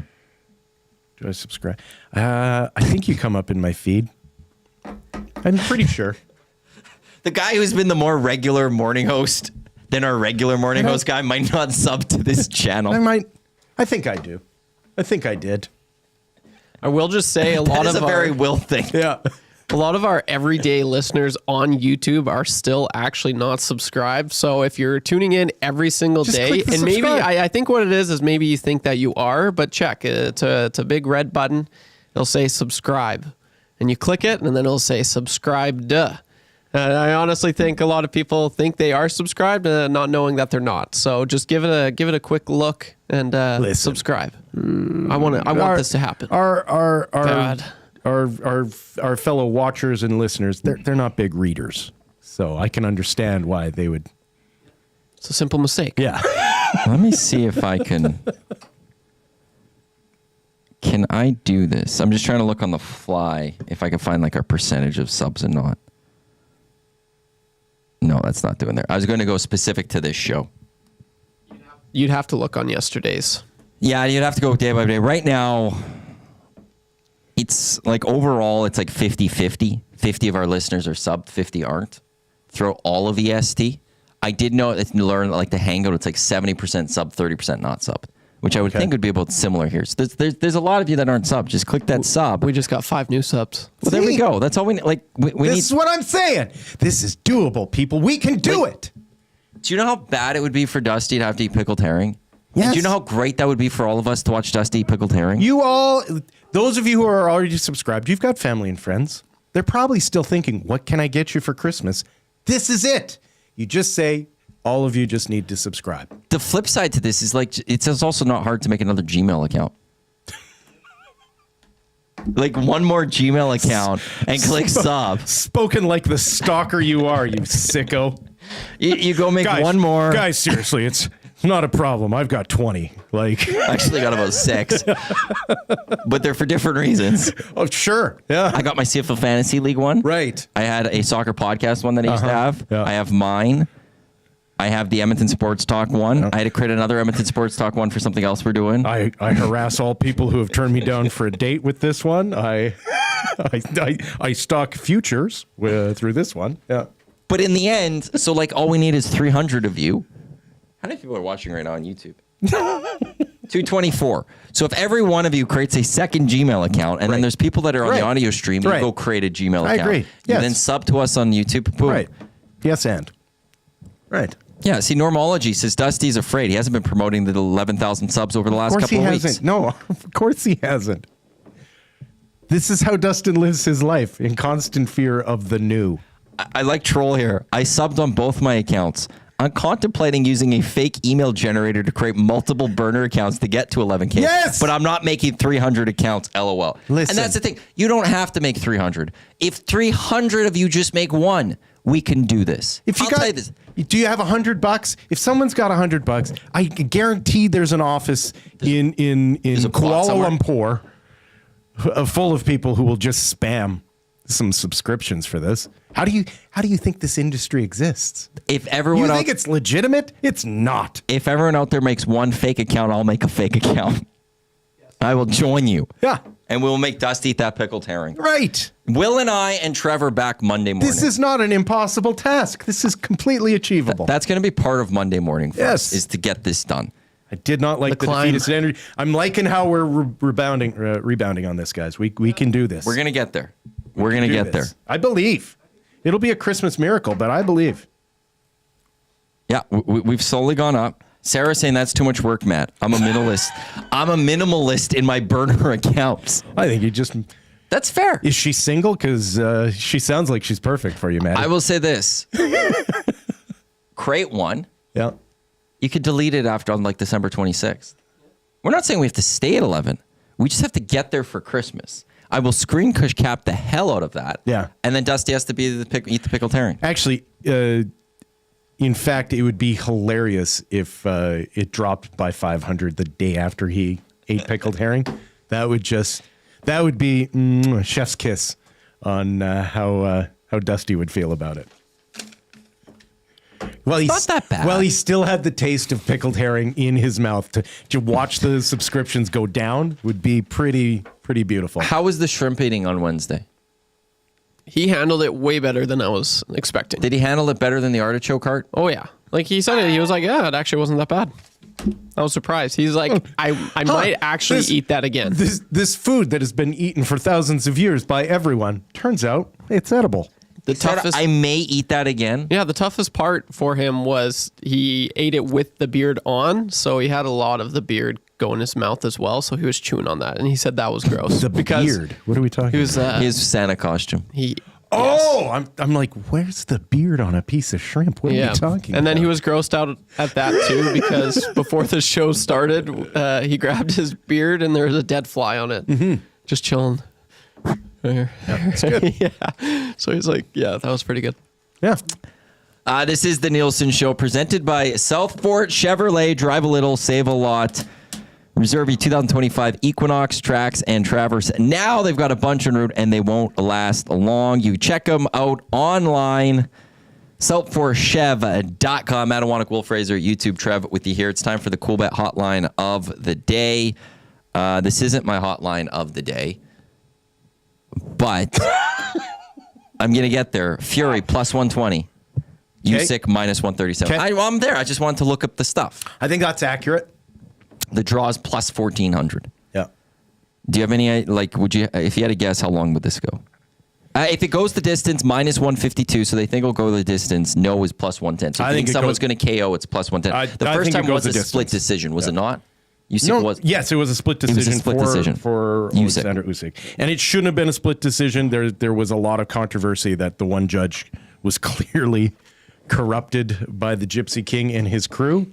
And so it's interesting. We talked about the fact that they're going to be running the AI scorecard in conjunction with this. They won't be using the results from the AI scorecard, but they're kind of training the AI off of this fight because they want their next fight in Saudi Arabia to use just AI scoring. I don't like AI. I'm against AI taking jobs. This might be the first time I'm all for it. This is exactly it. But we always sit there after fights and go, oh, the judges, what are they thinking? Yes. This is rigged. Like, we get all upset at judges in boxing, and I will say probably in MMA a bit. I think that it's issues usually in MMA. Yeah. I could live with AI for boxing. It is the most corrupt position in all of sport, boxing judges. It is. That's why, this is maybe one time I could be like, yes, AI is right. Exactly. No, absolutely right. The perfect example of that was the first Fury Usyk fight. The fact that you had one judge that gave it to Fury. It was one of those things where it's like, what are we watching here? He outscored him and he had the more dominant performance. There was no reason to give it to Fury other than you had decided before the fight that it was going to go to Fury. The rules of when you're the champ, you got to knock the champ out if you want to win, don't seem to apply when it comes to Tyson Fury. There is so much under the behind the scenes love for this guy that even though he was coming in as not the champion, he was treated like he was the champ. The actual Cool Bet hotline of the day. I'm making a bit of a parlay. I'm going a little. I'm going a little risky on this one. Wow. Well, but it's my hotline of the day. Risky's your middle name, right, Matty? That's what I've always been known for. Tonight, it's Notre Dame. It's Indiana. Yeah. Featuring the Canadian. Actually, you told me that. I like this. This is a playful parlay. I've also added to it a little bit. Have you? Okay, I love it. I'll see what you think about this. Okay. Curtis Rourke, Canadian, with Indiana. They're going to take on Notre Dame. He got a vote for the Heisman. He had a first place vote, which I don't know if a Canadian's ever had a vote for the Heisman, first place vote. I think there's been a running back or two, hasn't there? For first place vote, I don't know, but that's pretty cool. Yeah. It's a pretty cool story that a Canadian quarterback got a first place vote for a Heisman this year. He's going to Notre Dame tonight to play in the first round of college football playoffs. Did Carson Palmer get a vote or two? Am I wrong in that? Jesse Palmer, I mean. Oh, I don't think he was good enough to get a Heisman vote, maybe. He was not a bad college football. Anyways. I'm not taking Indiana win this game. Okay. Not going there. But you could do a bet builder. Indy, no Windy. You could do bet builder here on Cool Bet. I'm adding, you could just take this away. Oh, I could just take away Notre Dame and not even worry about who wins. Sure. Because you have to have two selections for the bet builder. Okay. So one thing was Curtis Rourke over 200 passing yards. Okay. I also have Curtis Rourke adding a passing touchdown. Okay. That's plus 110. Makes sense if you're already picking him for 200. If he's plus. going to throw for 200 yards, he's probably going to throw for a touchdown pass. Yeah. So for Curtis Rourke at 200 passing yards plus a touchdown, 200 yards and a touchdown tonight, it's plus 110 on CoolBet. I just want to make sure that goes into my bet slip over here. Risky. Well, it's your hotline of the day. It's nothing. I'm not trying to be the completely risky. Look, if you bet $5, it's going to be win you $5.50. Yeah. If you throw this in, feels like a Matty Iwanyk bet. Well, I feel like it's nice that I want to give Curtis Rourke some love. What can I take off of this? No, I want to see because usually the hotline is just like a single thing. Here I'm making a parlay out of this. Yeah, just. Well, then fine. You add Notre Dame in there to win. It's plus 190. Okay. Now we're plus talking. 190. Add one more. Come on. Take a walk on the wild side, baby. Well, I don't like the over-under on this one. It's 52.5. Then don't do the over-under. There's got to be another. Well, I haven't looked close enough to this. Coin toss, man. They don't have it in this bet builder right now. That's the thing. And I don't even know enough about like the receivers and the running backs. Because that's what betting's about. Knowing enough. Well, I'm not going to add it into this parlay. Man. I'm not going to add it to this parlay just because you want it. Your with middle my name's gut. Risk. The CoolBet hotline of the day, Curtis Rourke, 200 yards and a touchdown, plus 110. I'm taking away Notre Dame by that one as well. If you want to get a little more risky. You got so close. You got so close to. Well, you kept pushing me. Yeah, I know. You kept pushing me. You got so close.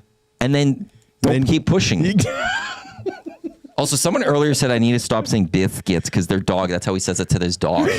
And so his dog's getting all excited about the biscuits. Sorry, I got to stop doing that. Big Maple, Rogue Nation, thank you. Irish by a million. I do believe Notre Dame is going to win this football game. Wow. So actually, okay, This is taking place in South Bend, so which isn't far for the Hoosiers to travel. No, but is there a more iconic college football stadium? You want to get a little more spicy? Yes. You want to get a little more spicy here? Yes. Instead of Notre Dame winning, you have Notre Dame covering 6.5. It brings it up to plus 280. Okay. All right. Happy? Let's do it. Happy? Yes. Pappy. There's your CoolBet hotline of the day. Now you're living up to that middle name. Who knew? Your parents just knew.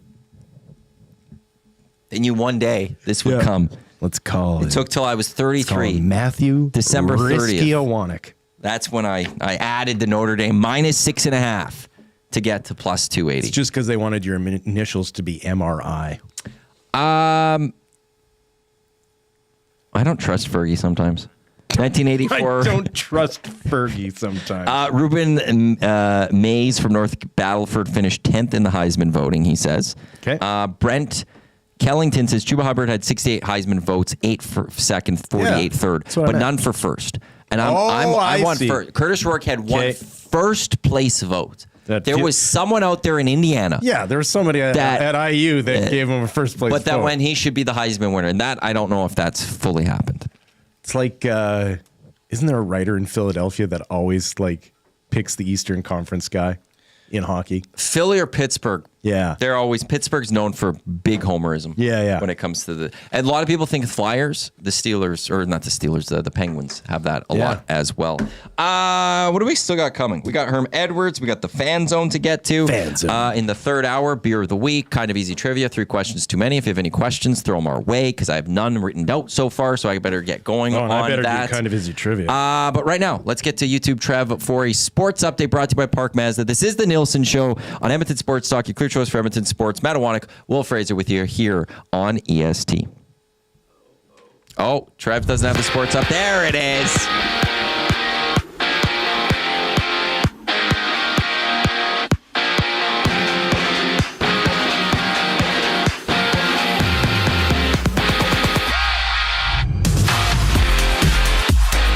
Mattias Ekholm gets the overtime winner last night as the Oilers edge out the Boston Bruins by the score of 3-2. The Oilers will continue their homestand on Saturday when they take on Macklin Celebrini and the San Jose Sharks. Elsewhere in the NHL last night, the Lightning 3-1 over the Blues. Golden Knights take out the Canucks 3-1. Avalanche over the Sharks 4-2.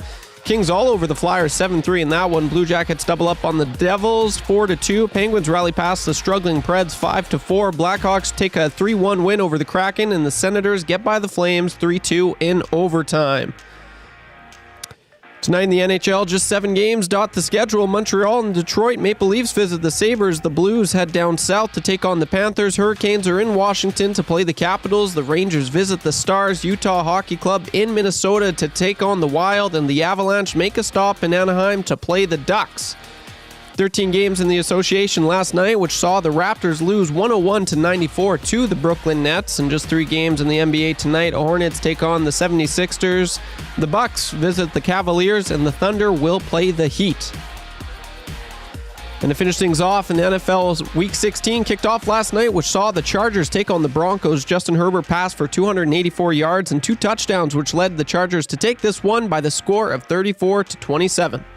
The sports update brought to you by the fine folks at Park Mazda and dealer principal Mitch Lewicki, your dealer for life. Hi there. If you're like me, you like to picture yourself in luxury, even though there's absolutely no way you can afford it. And if you can, well, even better. Thankfully, I picture myself in something that is luxury, but still absolutely affordable, like the all-new Mazda CX-90 from Park Mazda. With the new luxury features like facial recognition settings and quilted detail Napa leather seating, I can pretend to be comfortable with all of my proper settings activated without even touching a button, thanks to Mitch Lewicki and the great staff at Park Mazda. I like to picture Mitch Lewicki in a tuxedo t-shirt because it says, like, he wants to be formal, but he's also here to party too. Park Mazda, your dealer for life in Sherwood Park off Y Road, parkmazda.ca.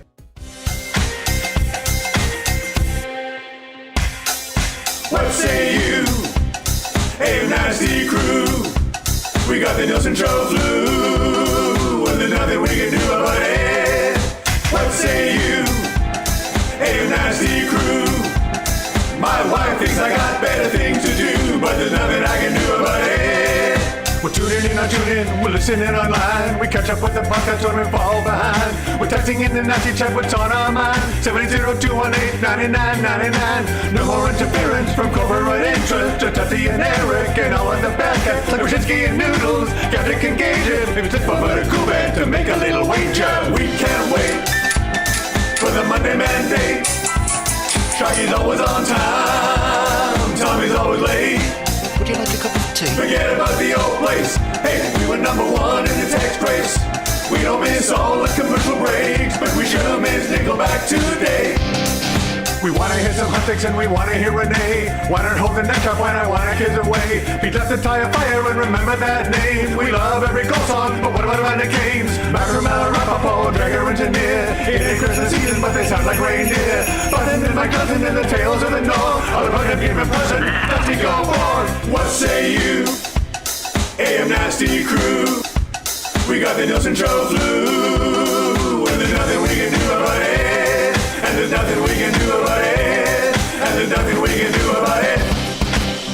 This is the Nielson Show. No Dusty, no Lieutenant Eric, Matt Iwanyk, Will Fraser with you here alongside YouTube Trev. We're about 6 minutes away from Herm Edwards joining us, although somebody said, what's the chance he answers his phone? So has he just we having issues with him answering his phone at times? He's been good. He's been good lately, the last 3 weeks. But it's funny, every time I call him, he's like, oh, it's Fridays. It's always Fridays, right? I'm like, yes. He still hasn't learned. It's week 16, and it's Fridays. Need to apologize to Jason in the Parish Jewelers inbox, 780-218-9999. This is such garbage. Okay. Tune in for the first time in months. Yeah. Amateur hour talking about subscriptions? Like any listener cares? He has question marks there. He does? Yeah. Okay, so... It's such crap. Honestly. There's some question marks in there. So is he making a statement or is he just asking questions? Well, it goes amateur hour talking about subscriptions question mark. Like any listener cares question mark. Yeah, that one is a question. But yeah. And then honestly, I don't know if this is criticism or just fair questions at this point. I'm intrigued by that. I'm gonna choose I'm gonna assume that he's honestly asking questions. So, but yeah, first time in months, and it's just amateur hour. So, it is also B team. If this is your first time in months, like whose fault is this? Right? You can be an active participant. You could have changed and help grow the show, develop it. But if you just want to be a part-time, not even a part-time, an absentee follower of this program, you get what you get. You get what you get. What I will say is, if you would like a fee to return to you of your subscription, I will gladly refund your subscription of subscribing to Edmonton Sports Talk on our YouTube channel. I don't think you're being I'll do serious. that. I think you are. I think you were trying to make a point there. That's I don't like your tone. Amateur hour talking about subscription. Of course, it's amateur hour. What are you expecting? But just like that, boys, we got 20 new subs. Yes. Belsey texts me. Nice. I'm subscribed on 4 accounts now. Yeah. Let's go, Belsey. Doesn't Belsey have 20 hockey teams that come through his building every day? Just get each one of those kids to subscribe. If you want to play, subscribe. You want to hit the ice today? Subscribe. You're subscribing. I know we have some teachers out there. Yes. Class project today. Last day of school. Oh, that's a guys. good point. Yeah. Let's pull. We're going to learn how to make an email today. An Honey, email account. Never asked you for anything, but if you could mention this on the morning announcements. There you go. Yeah. Hey, everyone. Need you to do this. You could leave 10 minutes early from school today. That's a good point. Yeah. 5 minutes extra at morning recess if you subscribe. For every account that you create, I'll let you leave 5 minutes early for every account. So if you do 20 of them. They've got 100 Chromebooks at that school. Every time they open up the Chromebook, they should be making the kids subscribe. This is done. This is in the bag. Yeah, Ian Morinville. If someone knew a teacher, they could get all their students to sub. It'd be great. That's today's project. It's all end of school anyways. Yeah. What else are they learning? Yeah. We mind our P's and Q's. Trust me, we'll get through the filter. It'd be great. As for a Hulu Boy Steve, are there EST shows next week? So the EST schedule, normal through Monday. We've got regular programming today. We've got Hello Hockey tomorrow. We'll be on. It's not going to be normal. Well, it's amateur hour. Yeah, clearly. Monday, we've got... It's Matthew Iwanyk and a guy doing a Matthew Iwanyk impression. That's what we got for you. With YouTube Trev on the morning show on Monday, just like it is today. But we'll go up until the Reed Wilkins show on Monday. Then we are off Tuesday, Wednesday, Thursday, Friday with live content. Saturday back with Hello Hockey, Oil Stream pre- and post-game shows. And then full programming returns Monday through Friday on December 30th. We will be off January 1st. But next week on Monday is the only live programming day. But our audio stream, we'll put the EST draft of Christmas on throughout the holidays. We also have some wonderful episodes from our friends of EST that we'll throw up as well. So you can still tune in, or you maybe be like Jason and maybe you won't come back for months. And if that's the case, that's understandable. You got to do you. But when you come back and realize that it's still amateur radio, that is what it is. Either you're part of this or you're not. It is what it is. We don't need. Actually, I'm wrong. We want as many people as can tune in. But I'm just saying, I haven't tuned in for months and I don't like what I'm hearing. What did you do about it? Sit down, Ron, with another great idea. Okay. Told my kids no Christmas prezzies until I see you. I hate that. But anyways. Until I see you subscribe to EST. There you go. Withhold your presents from your kids until they subscribe to EST. Trust me, those kids have 20 accounts for sure. I mean, Iwanyk's got 6. You don't think your kids got at least twice that? That's actually a good ploy here. Yeah. Oh, you want this big present that's wrapped under the tree? Let me see your phone. Pull up YouTube. I'm going full Mike Babcock here. Yeah. And we'll be as successful as he is. Andrea, that wasn't my Jason that texted in. No, I know that wouldn't have been your Jason that texted in. Most Jasons are good. Not all. Most. Well, yeah, Friday the 13th, that wasn't a great Jason. I never really watched the Friday the 13th. Well, of course you didn't. He was too scary for you. I understand. Your mother probably wouldn't let you. You'll have nightmares all night. I used to get a little bit of nightmares. I don't anymore. I like my scary movies now. I don't anymore. I don't. I've grown up, Will.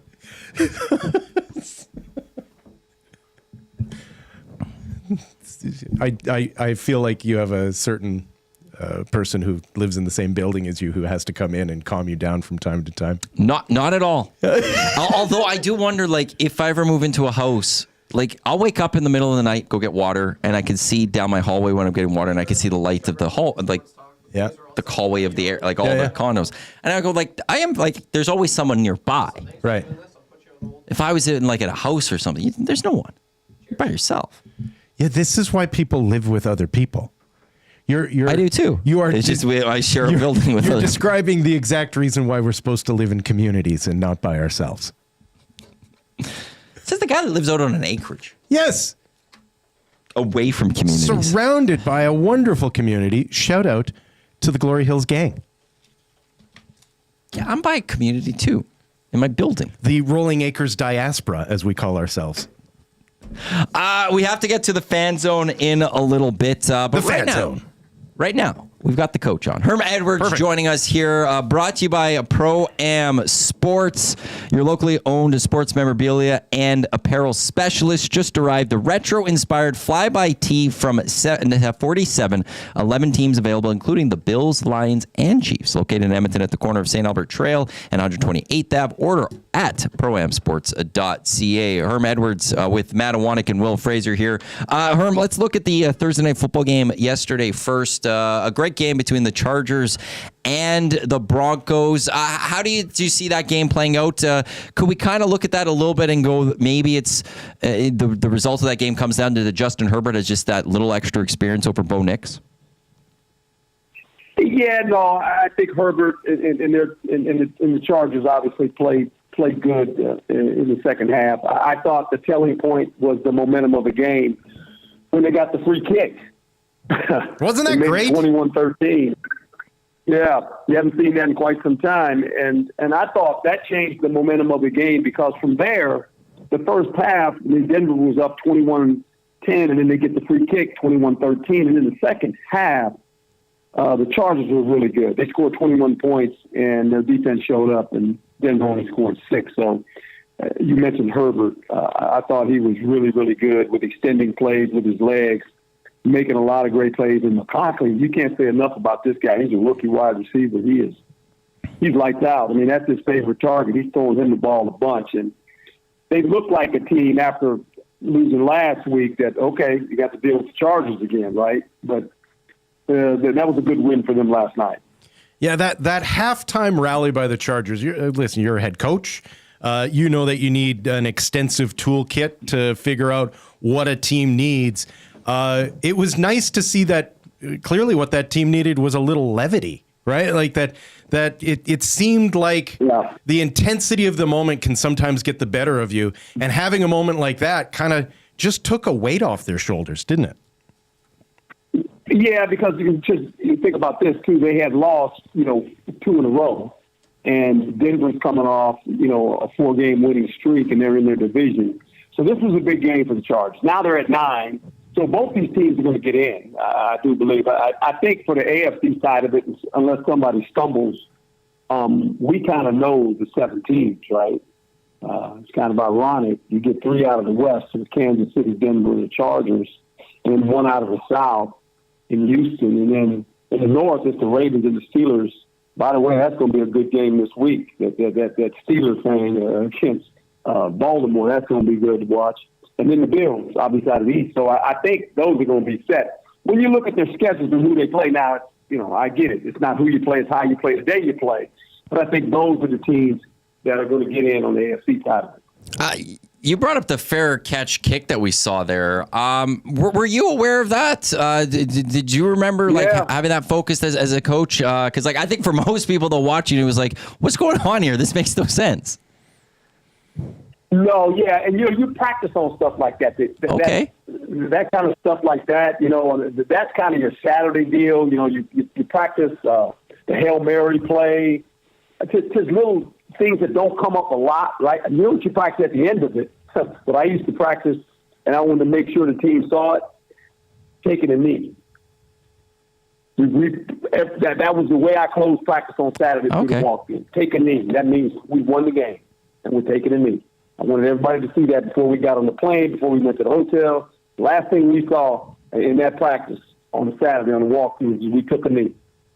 And that's bring everybody comes up. We say what we got to say, and we go on, take showers, and we get on and get ready to go on the road. When you mentioned Ravens Steelers there. Lamar Jackson, in his career, it's been a great career so far, but the one team that he has had his struggles with has been the Pittsburgh Steelers. Why do you think the Steelers give Lamar so much trouble? Well, obviously, they play in the division, so they understand that. And I think what gives them trouble a lot is the fact that they don't allow him, for the most part, to beat them with his legs. They make him play from the pocket. Now, I will say this, Lamar Jackson has improved. I don't know what the percentage is playing out of the pocket. I mean, last week, all of a sudden, Baltimore had a week off. And we were talking about, all these other teams. We're talking about, obviously, Pittsburgh, and we're talking about Buffalo, and, Kansas City not winning by a lot of points. We're worried about them. And all of a sudden, Baltimore's kind of like, we hadn't talked about because they've been on the bye, and Lamar showed up, and all of a sudden he threw 5 touchdown passes. And we went, we forgot about that guy, Lamar Jackson. He's still good. Yeah, he's really good. And this team is rolling right now a little bit. They got some momentum. And it's going to kind of be fun to watch them against Pittsburgh. This is always a big-time football game. Tomorrow we've got the doubleheader. It will be Ravens-Steelers as the second game. But that first game should be a very good one as well. We've got the Houston Texans taking on the Kansas City Chiefs. How do you see that game kind of playing out? Well, obviously, as much as Mahomes is he's not 100%. He's got an ankle, right? And I think right now they're saying he's probably going to play. Houston's a team that, defensively, they're pretty good defense. And the thing I think you got to look for in this game is can they protect Patrick Mahomes? Because his problem is this. He's been sacked 35 times. But that's not the main issue. He's been hit 147 times. That's the problem. He's getting hit a lot.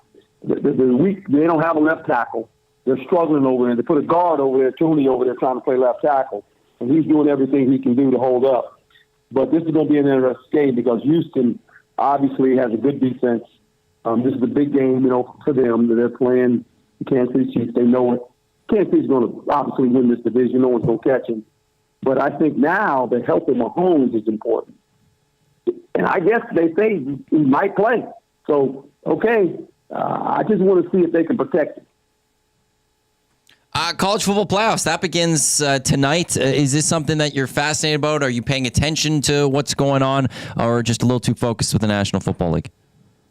Well, no, you pay attention to it because I think they did the right thing about obviously, letting college teams play in a playoff similar to the March Madness. I do believe this. I believe they're going to probably add 2 more teams. Is going to get to 16. The structure of it right now, I don't think if everybody agrees on how that works, how people are getting buys and other. It's interesting. I get all that, but it's going to be fun to watch. I think for the first go, and I think it'll improve. I think it'll be much better.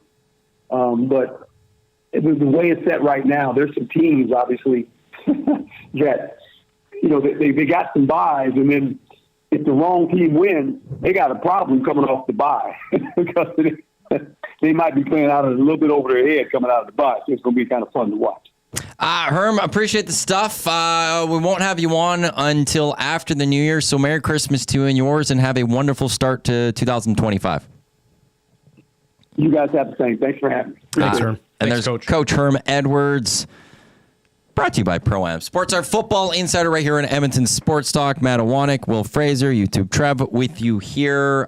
We need to get to the fan zone. For fans first. The fan zone brought to you by Fans First. For fans, no fees. For fans, by fans, for fans, no fees. Get your tickets for the Oilers right now at fansfirst.ca. Fans. Yeah, Big Maple, Trev, what's the real count? How many away from 10.7 are we from the subs? We need to 11, though. That's the thing. Remember that. Yeah, we need to get to 11. So we're 291 away. So we've passed the 10-7? Yep, 10,709. We're less than 300 away.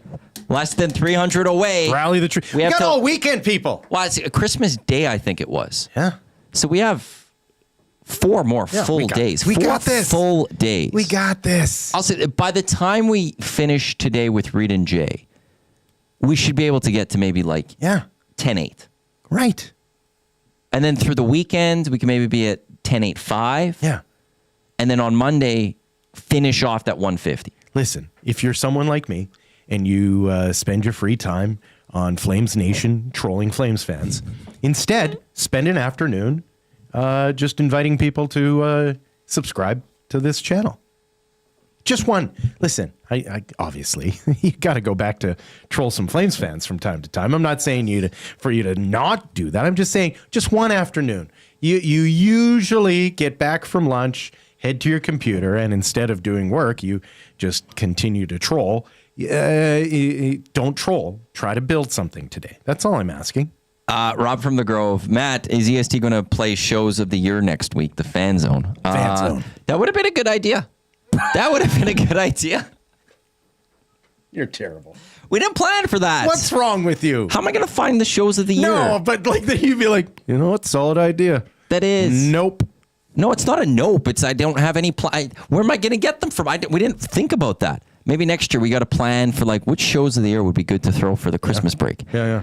At the old place, we used to get like best ofs, like year in reviews that were like 4 hours long, and I'd schedule the hell out of those. I'm biased, but I would just grab all Tommy Gazzola clips, put it in slow-mo, and put that on a loop. I'd watch that all day. I could probably go grab some other hangouts. I could go grab other drafts. Yeah. We do a lot of EST drafts for Christmas break. Yeah. If you have any other shows that are like, if you knew a specific show that was a great one, we could maybe do something like that. 10-, I will commit to 10 new accounts once I get to work. Nice. Yeah, what else do you got to do? It's literally the Friday before Christmas week. For many people, this is their last day. Yeah. They're on, like, schools are on Christmas break. People aren't, there's some people, like, there's a lot of people. No, on a day like today, no one's sober after 11. Monday, there's a lot of people that just take Monday off. Yeah. So you got time. There's people that aren't working till next Friday. Yeah. There's people that aren't working. What are you going to do? Spend time with your wife and kids? Just go on a computer and create 20 new accounts. Ian in Morinville. I asked everyone in my hockey pool to subscribe. Perfect. Thank you, Ian. Thank you, Ian. Don't be a Jason. Be an Ian. I like on a day like today. He's a problem solver. He's finding solutions, not problems. Just asking people. Like, imagine this. Dusty has his Christmas break on Wednesday. You know, it's the 6 o'clocker Christmas party. All great. He goes off. He's feeling good about himself. He's back with his family in Cranbrook for a few days to celebrate Christmas. Things are going good, but he's probably like, ha, that pickled herring. I'm not going to have to eat that. Imagine how he'll feel when he sees that. January 6th has to come back. Yeah. It's Christmas Eve for Ukrainians, or if I don't know if the Ukrainians are still doing that. I don't know if they're last year they didn't. What do you mean they didn't? Because it's connected to the Russian church and stuff. So they celebrate this Christmas. Oh, I see. So they finally got rid of the... So I don't know what's happening Is it the Gregorian calendar or whatever it is? Orthodox Gregorian. So I don't know which way they're going with that right now. I actually, you know what? I kind of like it.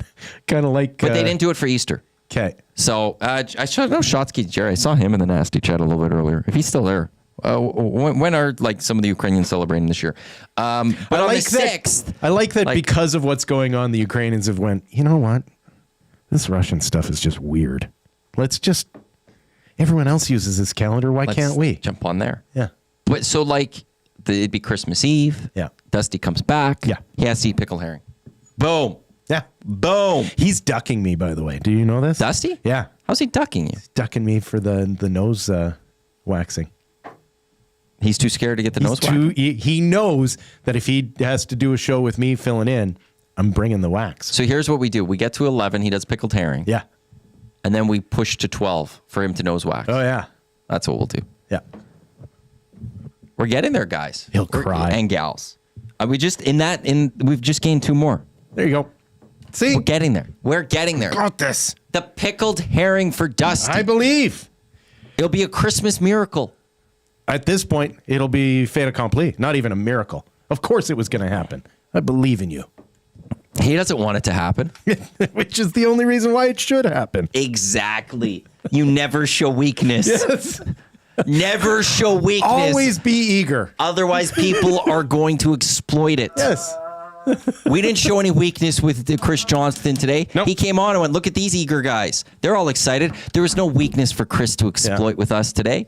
which is probably the nicest thing anyone's ever said about me. So I'll take it. That you have energy? Yeah. Well, you look eager. I'll take it. Considering what I usually get most days, I'll take eager. Here's what we got to do in the final hour of the Nielsen Show today. We will have the wrap, which is coming up at the end, which will feature the A&W text of the day. Wait, I'm going backwards, forwards. You're killing the energy. I'm going backwards, forwards here. We have Beer of the Week. We've got to get to That Hurts for James H. Brown. That's right. I've got something on that. Okay. Beer of the Week, Two Pillars Brewery. We've got Snow Report with Trev's music that we've got for this Snow Report. 3 questions too many. If you have any questions for 3 questions too many, please send them in at 780-218-9999. As well, if you want to play kind of easy trivia, a couple people are already starting to text in. But text in... Pick me. Also, 780-218-9999 if you want to play kind of easy trivia there? for a $25 GC to Mr. Mike. On the outskirts. How's We're talking about the freezing rain? Like, yeah. No word yet as of right now. Okay, so it's not mayhem. We'll see as Beer of the Week guys should be here. I did see City of Edmonton had a couple of gravel trucks already this morning on my way in, getting out. So downtown, they plowed this overnight. Yeah. I woke up to windrows in the middle of my streets. Okay. Not gonna lie, I didn't think it needed it, and now it's like feel like it's worse. This is the energy you usually could have been bring. ice. This is the usual energy. Or now it's ice. It could have been. It was fine before. That's all I'll say. Jeez, this city properly scraped the roads. What a disappointment. I don't think it needed it. It needs it. I don't think it did. It needs it. What do I know? Sportscast coming up. YouTube Trev, Matt Iwanyk, Will Fraser with you here on the Nielsen Show with Lieutenant Eric, but without Lieutenant Eric today. Presented by Southport Chevrolet.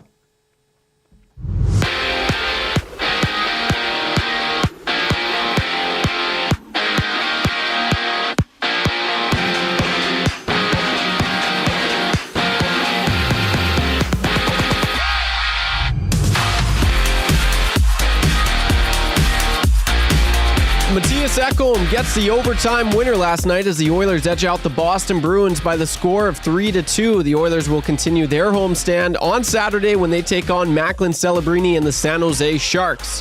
Elsewhere in the NHL last night, Lightning 3-1 over the Blues. Golden Knights take out the Canucks 3-1. Avalanche over the Sharks 4-2. Kings all over the Flyers 7-3 in that one. Blue Jackets double up on the Devils 4-2. Penguins rally past the struggling Preds 5-4. Blackhawks take a 3-1 win over the Kraken, and the Senators get by the Flames also 3-2 in overtime. Tonight in the NHL, just 7 games dot the schedule. Montreal and Detroit Maple Leafs visit the Sabres. The Blues head south to take on the Panthers. Hurricanes are in Washington to play the Capitals. Rangers visit the Stars. Utah Hockey Club in Minnesota to take on the Wild. And the Avalanche make a stop in Anaheim to play the Ducks. 13 games in the association last night, which saw the Raptors lose 101-94 to the Brooklyn Nets. And just 3 games in the NBA tonight, the Hornets take on the 76ers, the Bucks visit the Cavaliers, and the Thunder will play the Heat. And to finish things off in the NFL Week 16 kicked off last night, which saw the Chargers take on the Broncos. Justin Herbert passed for 284 yards and 2 touchdowns, which led the Chargers to take this one by the score of 34-27. Take your career to the next level with Claiborne Services. They are hiring all positions, including journeyman bricklayers and apprentices of all levels. Take advantage of their outstanding mentorship program and work with peace of mind knowing they are an industry leader in safety. Visit www.claiborneservices.com or make it easy and give Jeff a call at 780-910-6728.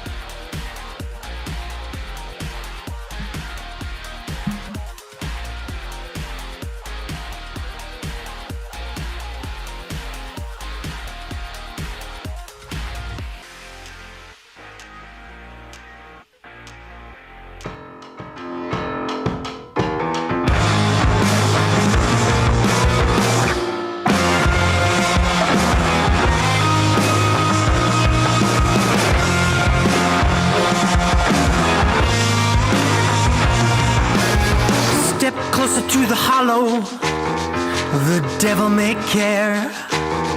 If I showed you around my heart, would you mind if I shared to show you what's wrong with me? I will not change it. I will wait patiently while you get painted out. Let me into your untainted tribe. to be the one who gets to live a lie. Oh, let me lie with you. I'll be a perfect stranger. I wanna be that stupid boy that you don't talk about. 5. This is the Nielson Show. Matt Iwanyk, Will Fraser, YouTube Trev with you here on Edmonton Sports Talk. Your clear choice for Edmonton Sports. We're live in the Popeyes Louisiana Kitchen studio. Don't forget, text us 780-218-9999. That is the Paris Jewelers inbox. I know some people are saying in the nasty chat, he usually doesn't like these mentions, so I haven't brought it up as of yet. Okay. But it is Lieutenant Eric's birthday today. Happy birthday. So just throwing that out there. Nice. Do we know how old he is today? Is he 40? No, he's not 40 yet. 38, 39? Give me a second. He's not the best at, he's like me. Doesn't like the wishes as much. He is nothing like you. You take those filthy words out of your mouth. He's 39 today. He is absolutely nothing like you. What an insult. I mean, we could all wish, but. We got to get to that. Hurts. He's a lot like me. No one wants to hear that. I got the snow report. Okay. So we will be able to get to that Perfect. later. Yeah. I was delivered the snow report from Brian out at Marmot Basin. So we will have that to get to a little bit later. Luke confirming the age. Actually, he got it wrong first. As you're supposed to at this point. He wrote 49 and then quickly changed it to 39. Yeah. But thanks, Luke. Also, happy birthday, Eric. I'll have to After send him a text 30, later. you only count in fives. Yeah? Yeah. It's just, I'm 40. I'm 45. Yeah. Now, is it when you're 41, you're 45, or do you stay at 40? You're just in your 40s. Yeah. I'm in my early 40s. Okay. Yeah. I see what you're saying. I'm in my late 40s. I see how that goes. We got Beer of the Week, Two Pillars Brewery. I'm going to have to double check his name. Boaz Lueng, I think is coming in. Going to have to double check on his name. Calgary Brewery, you aren't aware of, I'm not aware of, but we're going to learn about them. I'm aware of. You're aware. I've never had their beer. Okay. Yeah. I see what you're saying. Yeah. So we'll have to get to that. I'm pretty I think I said that hurts. We'll get to 3 questions too many for Park Mazda. But Trev is just going to give somebody a call here shortly for kind of easy trivia for Mr. Mike's GC. Matty Iwanyk thinks is actually not that easy. No, there's one that's not. Okay, I'll explain it right away. Let the festivities begin. You're invited to Mr. Mike's Fiesta Fusion. Celebrate the flavors of the new Mexican and Spanish-inspired features. It includes the patatas bravas, the fusion feast platter, the chili lime ribeye. Ooh, I love chili lime. Featured drinks and more, plus $1 from every feature entree sold will help nourish a hungry child through a local breakfast program in the community. Join the Fiesta Fusion at your local Mr. Mike's. Eat locally, eat casually. So you gave me the kind of easy trivia. Yeah. I think the first 3 are doable. Yeah. They should be. Number 4 is going to stumble, and then 5 should be good. If we can get to it. These are wordsy questions. I mean, I'll be fine with that. The 3rd question, though, I think could maybe cause a stumble. And if it's not correct, 4 is going to mess with them completely. Yeah. And they are going to either run out of time or lose all train of thought for number 5, and they will go 2 and 5. You'll get scrambled. Yeah. So who do we have? Before we get, do you want to do, because you got the longer ticker, right? Yes. So you're going to play your ticker? That's what she said. Yes. Okay. And then are you going to play club lead, or do you want me to play club lead if it's 1? I've usually been doing it. Okay, I will leave it on to you then. If that's okay. That's fine. That's fine. It makes my life easier. I just have to read questions. And that's what it's all about. Making your life easier. Yes. I'm going to make this as easy as possible for you, Matty. Who's on the line? This is Barry the Cheater. Barry the Cheater. Good to hear from you, Barry. How you feeling today? You ready for kind of easy trivia? My stomach's a little topsy-turvy since hearing your lead up. Yeah, just remember, Barry, you can always say pass. But it is kind of easy, is it not? Right? To me, this is a cakewalk. Okay, 4 to 5 are kind of easy. I will say that, but I could see they're all easy. I will go through this. I could see 1 being maybe a little bit of a stumble, like a little slight stumble, but then it leads into the one that's not easy. That's the issue. And I'm going to read them in the order that Will sent them to me, so we got to go that way. Barry, you know the rules. I will read the first question. The ticker will start. You need to get 3 of 5 right to win the GC to Mr. Mike's. Are you ready to go? Let's go! Trev, are you ready? I was born ready. Let's do this. Barry, here's your first question. Who scored the game-tying goal for the Oilers last night? Connor McDavid. Who scored the game winner? Ekholm. What first overall pick is starting for the playing for the San Jose Sharks this season? Oh, I don't know. Pass. Fury, Usyk 2 tomorrow. What are their first names? Tyson and oh no, that's a .5. I don't know. Pass. Who scored his 900th point last night? Dry. He did it. Did it. He did it. That is why I did it. At number 5. Are you kidding me? That's right. Who do you think you are? I am. Get it right. You can't have a newcomer come in and steal the show. That's a peddling. Oh, we've been strong. We're just playing by the rules. Ooh, you better believe that's a peddling. And I was in Miami with my new beach house. Well, it was a couple minutes from the beach. That's a peddling. The first year, we took it to the limit. You cannot come to my house. No, not today. You cannot come to my house. No, not today. He did it. Well done, everyone. First of all, credit to Barry, or if anyone's watched the HBO show, Barry, now have to always say Barry, because that's how it's stuck in my brain. Anyways, he nailed it. But congratulations to you to get the questions out. Thank you. Like, you nailed, like... old LT would have stumbled on that. He'd have biffed it. You did biff it on the starring. Because that to me, I was worried it was going to be like starting. No, starring. Like in net and might confuse. So then that's why I switched playing for the Sharks.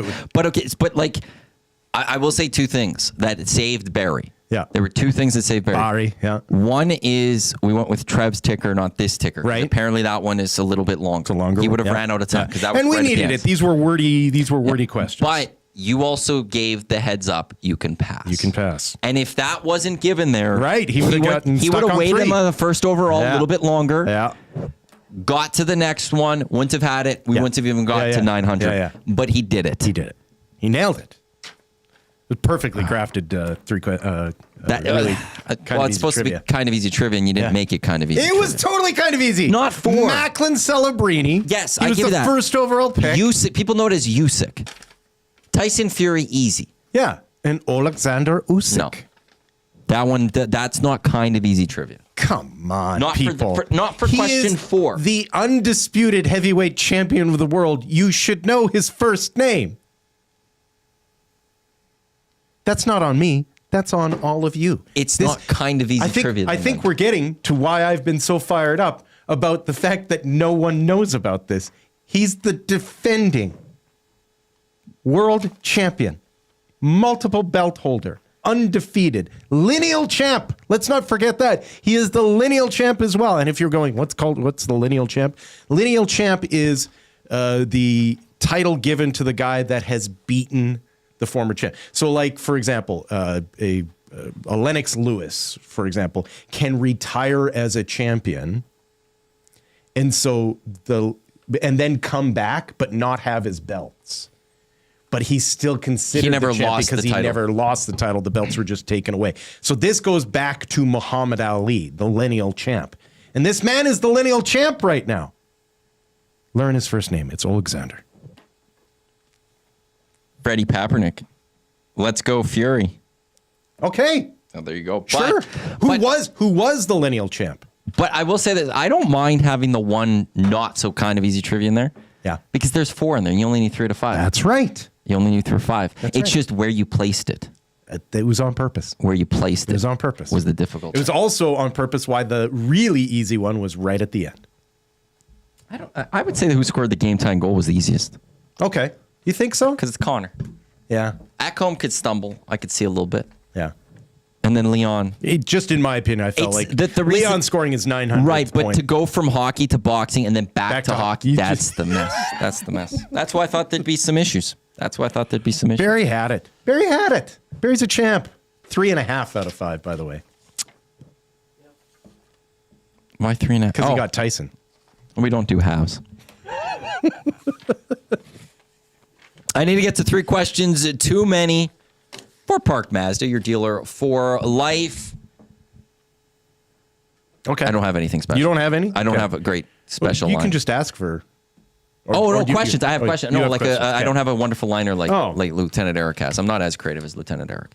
Well, that's clear. That's few are though, so don't take it personally. Don't take it personally. 100% no, I'm not him. Yeah. On I his knew the feet, all second day that he was in as our intern that he was more creative than me. There's some sort of connection to Fury, Usyk, kind of easy trivia, Park Mazda, Mitch. Sure.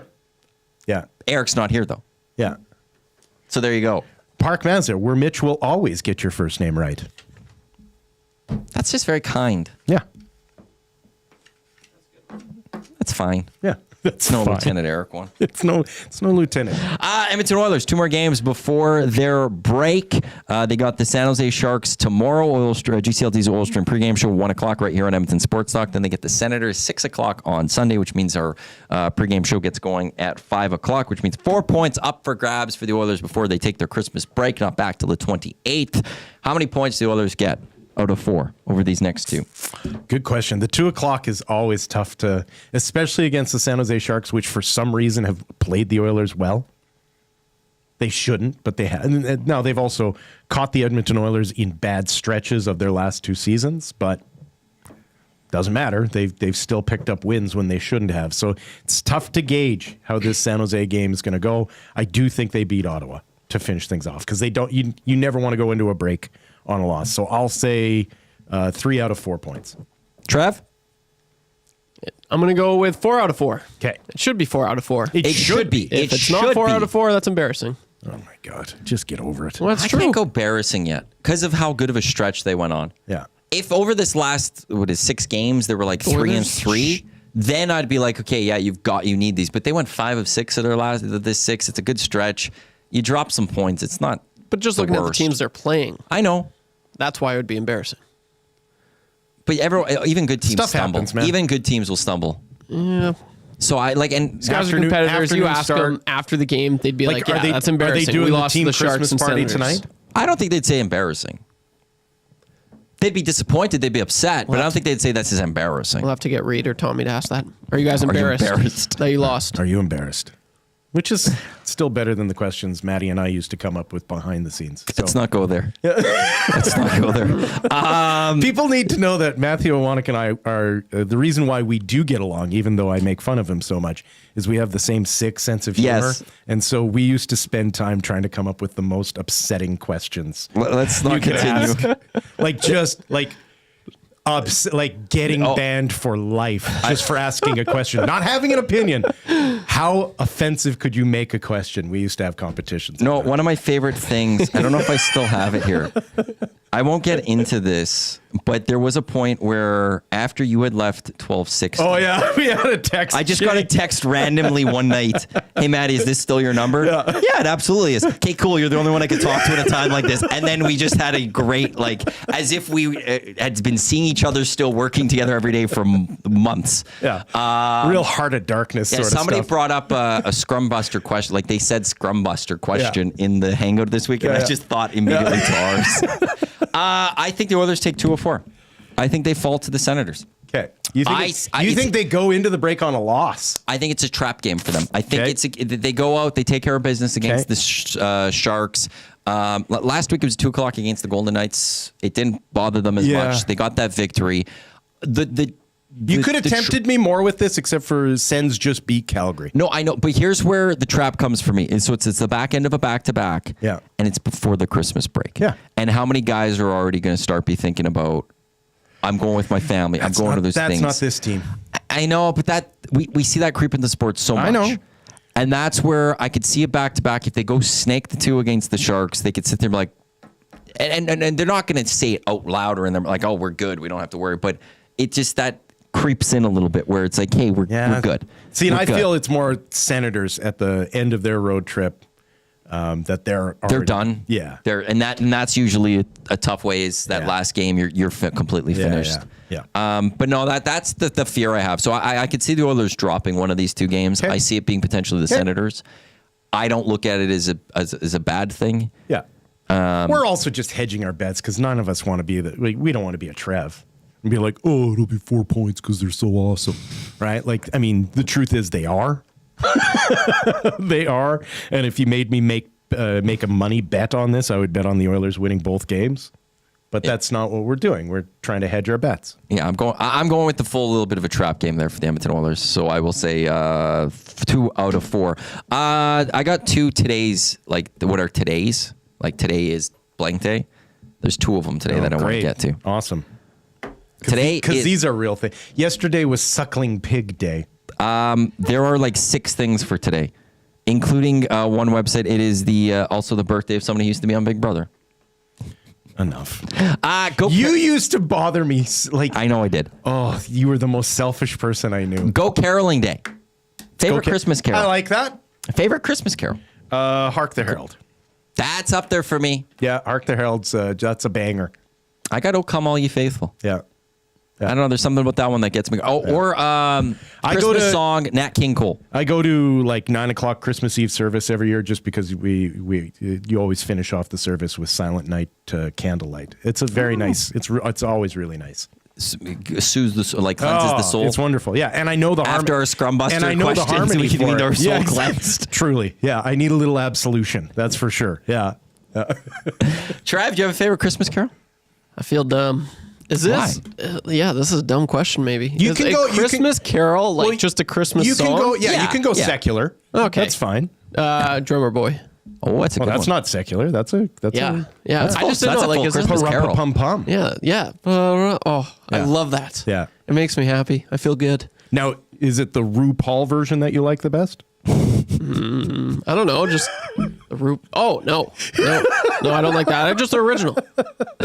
I feel like the RuPaul version is the original. We should have an EST Christmas caroling next year. I don't know. That's nice. That's a nice Get idea. the group together and we'll go to various nasties and sing carols outside their houses. Like almost 30 years ago, I worked at Sport Check, and over the holiday season, this was when the new West Edmonton Mall location was first opened, and they had a big video wall, and they would just play like videos and advertisements all day. But over Christmas, they tightened it to a 90-minute Christmas loop, and it would start like November 20th, and so by about now, that 90-minute Christmas carol loop was just eating your sanity away. Like when you had been doing 8-hour shifts of hearing the exact same Christmas carols, you were done. So I assume that there are some people working retail right now who the mere idea of a Christmas song makes them physically nauseous. Sears, we had one tape that would just play. Yeah. And you know what I'm talking about. But there was this one, every so often, like it'd be a weird day, somebody put in like new Christmas songs. Yeah. And it'd be just, and it's like they get in trouble because we never hear from it again for the rest of Christmas or something. You get it for like a couple of hours. Yeah. Like who threw that on? It was just a nice little break because it was different. Friesen Brothers out in Stony Plain, the grocery store, they specifically do like half-hour chunks of non-Christmas music. Oh. Just as like a palate cleanser. Yeah. It's really nice, actually. I've actually commented to like people who work there. I was like, I'm really appreciating not the Christmas music right now. And they go, I know, right? Like it allows us to maintain our sanity. Just need that little bit of every day. Yeah. The third story is today's also Games Day. Okay. So more like board games type stuff. Yeah, like anything with over the holidays. Not video games type stuff. Yeah, if you woke up this morning and your windshield was completely covered in ice and you went, you know what? I'm not going anywhere. Today's a board game day. What game would you want to play over this Christmas holidays? Or if there's one game you could have for Christmas holidays forever, what would be the one you'd want to play? That's a good question. Not Monopoly. No, I don't need to get into a fist fight. The key to Monopoly is do not buy hotels. Just buy houses. The key is don't play. No, you just buy houses. Like you get the Monopoly on houses and you become a full slumlord. Like we're more of a cards family, so like we'd play like Crib or. That's mine. Crib is mine. Yeah, right. Like, I'm having a tough go right now against Jay, especially, and my mom. My mom skunked me this past weekend. Oh, she loved it too. I bet. She was pretty happy. Yeah. I beat her. But probably she what made just it worse got past the skunk is that line. she didn't rub it in. She was just like, good game, Maddie. Like, she was probably like that. I think, you know what? You just didn't get the cards. She gave you like that false modesty. There was a little bit of that. Oh, yeah. But it was... Which makes it worse. And then I almost skunked her. Yeah. I needed one more point to win. She needed one more point to get past the skunk line.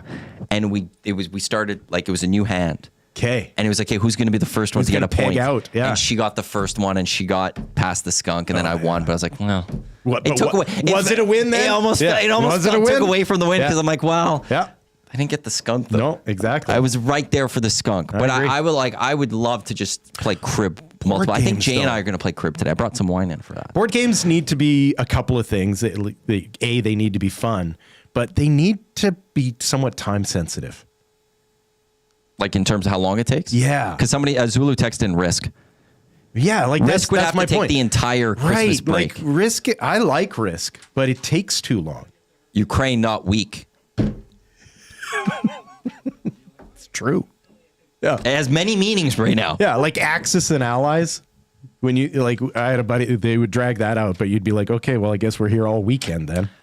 Oh, Canasta. Penner's Pancakes and Canasta. That I haven't played that one in years. Yeah. That was always a fun game. Like Crokinol's not a board game, but Crokinole. I would count that as you would? Okay, I would count that in this. Then Crokinol's at the top of the list. It's because today is Games Day. Games Day. Okay, Games then Day. Crokinole. I just saying and there's a board. You're pulling out. Crokinol's fun, man. We got one over here. Yeah. Trev, you got a favorite game?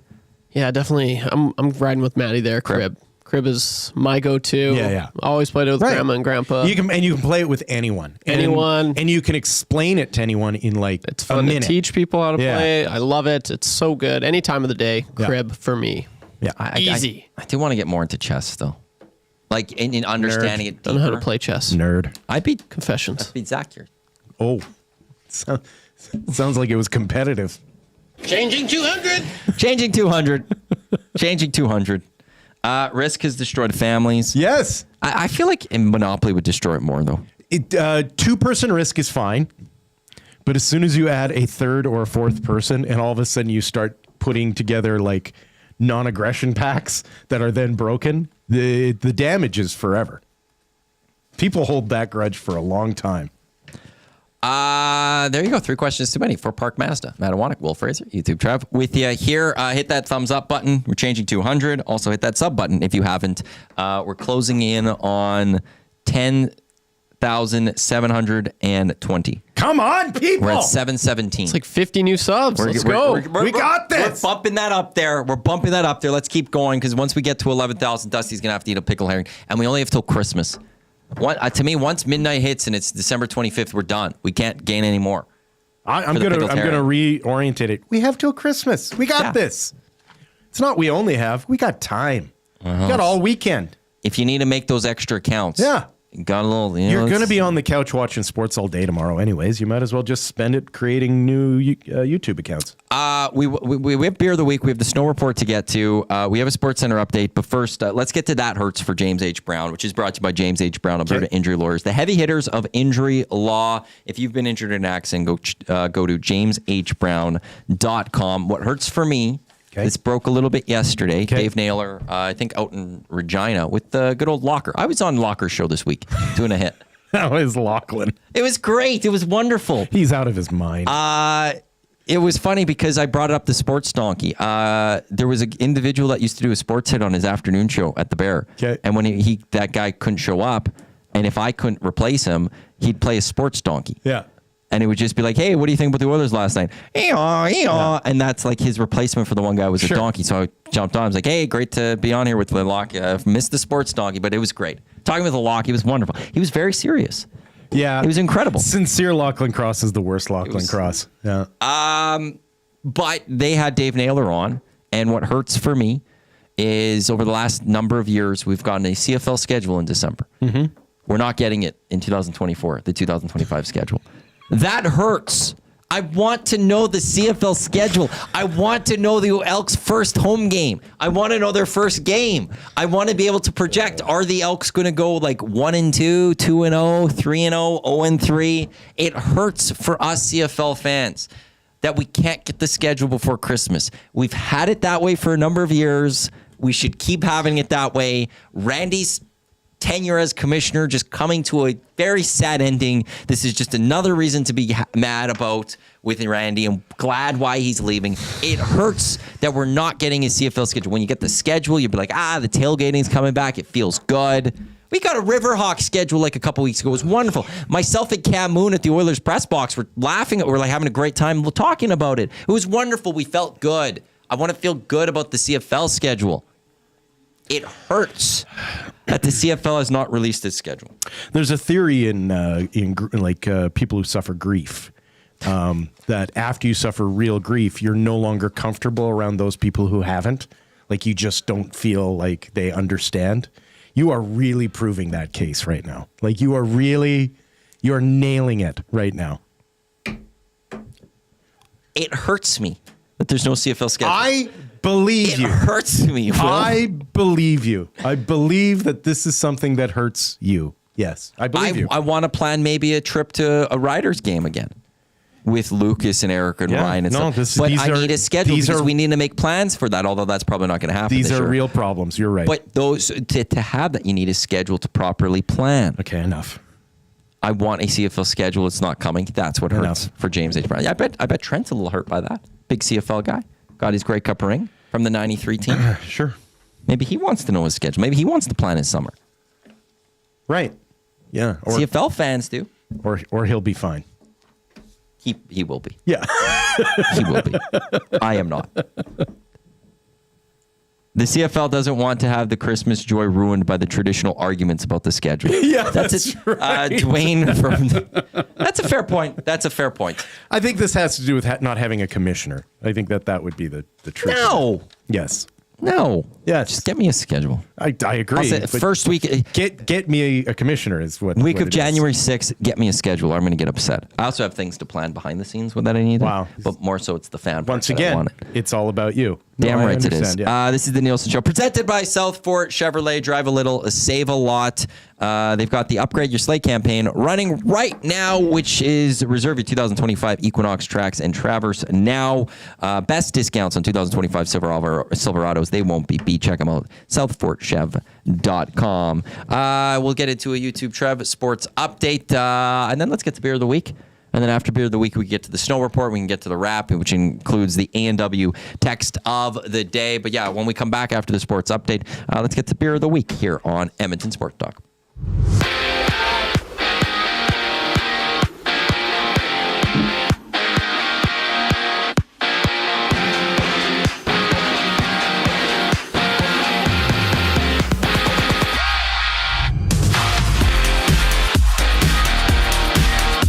Mattias Ekholm gets the overtime winner last night as the Oilers edge out the Boston Bruins by the score of 3-2. The Oilers will continue their homestand on Saturday when they take on Macklin Celebrini and the San Jose Sharks. Elsewhere in the NHL last night, Lightning 3-1 over the Blues. Golden Knights take out the Canucks 3-1. Avalanche over the Sharks 4-2. Kings all over the Flyers 7-3 in that one.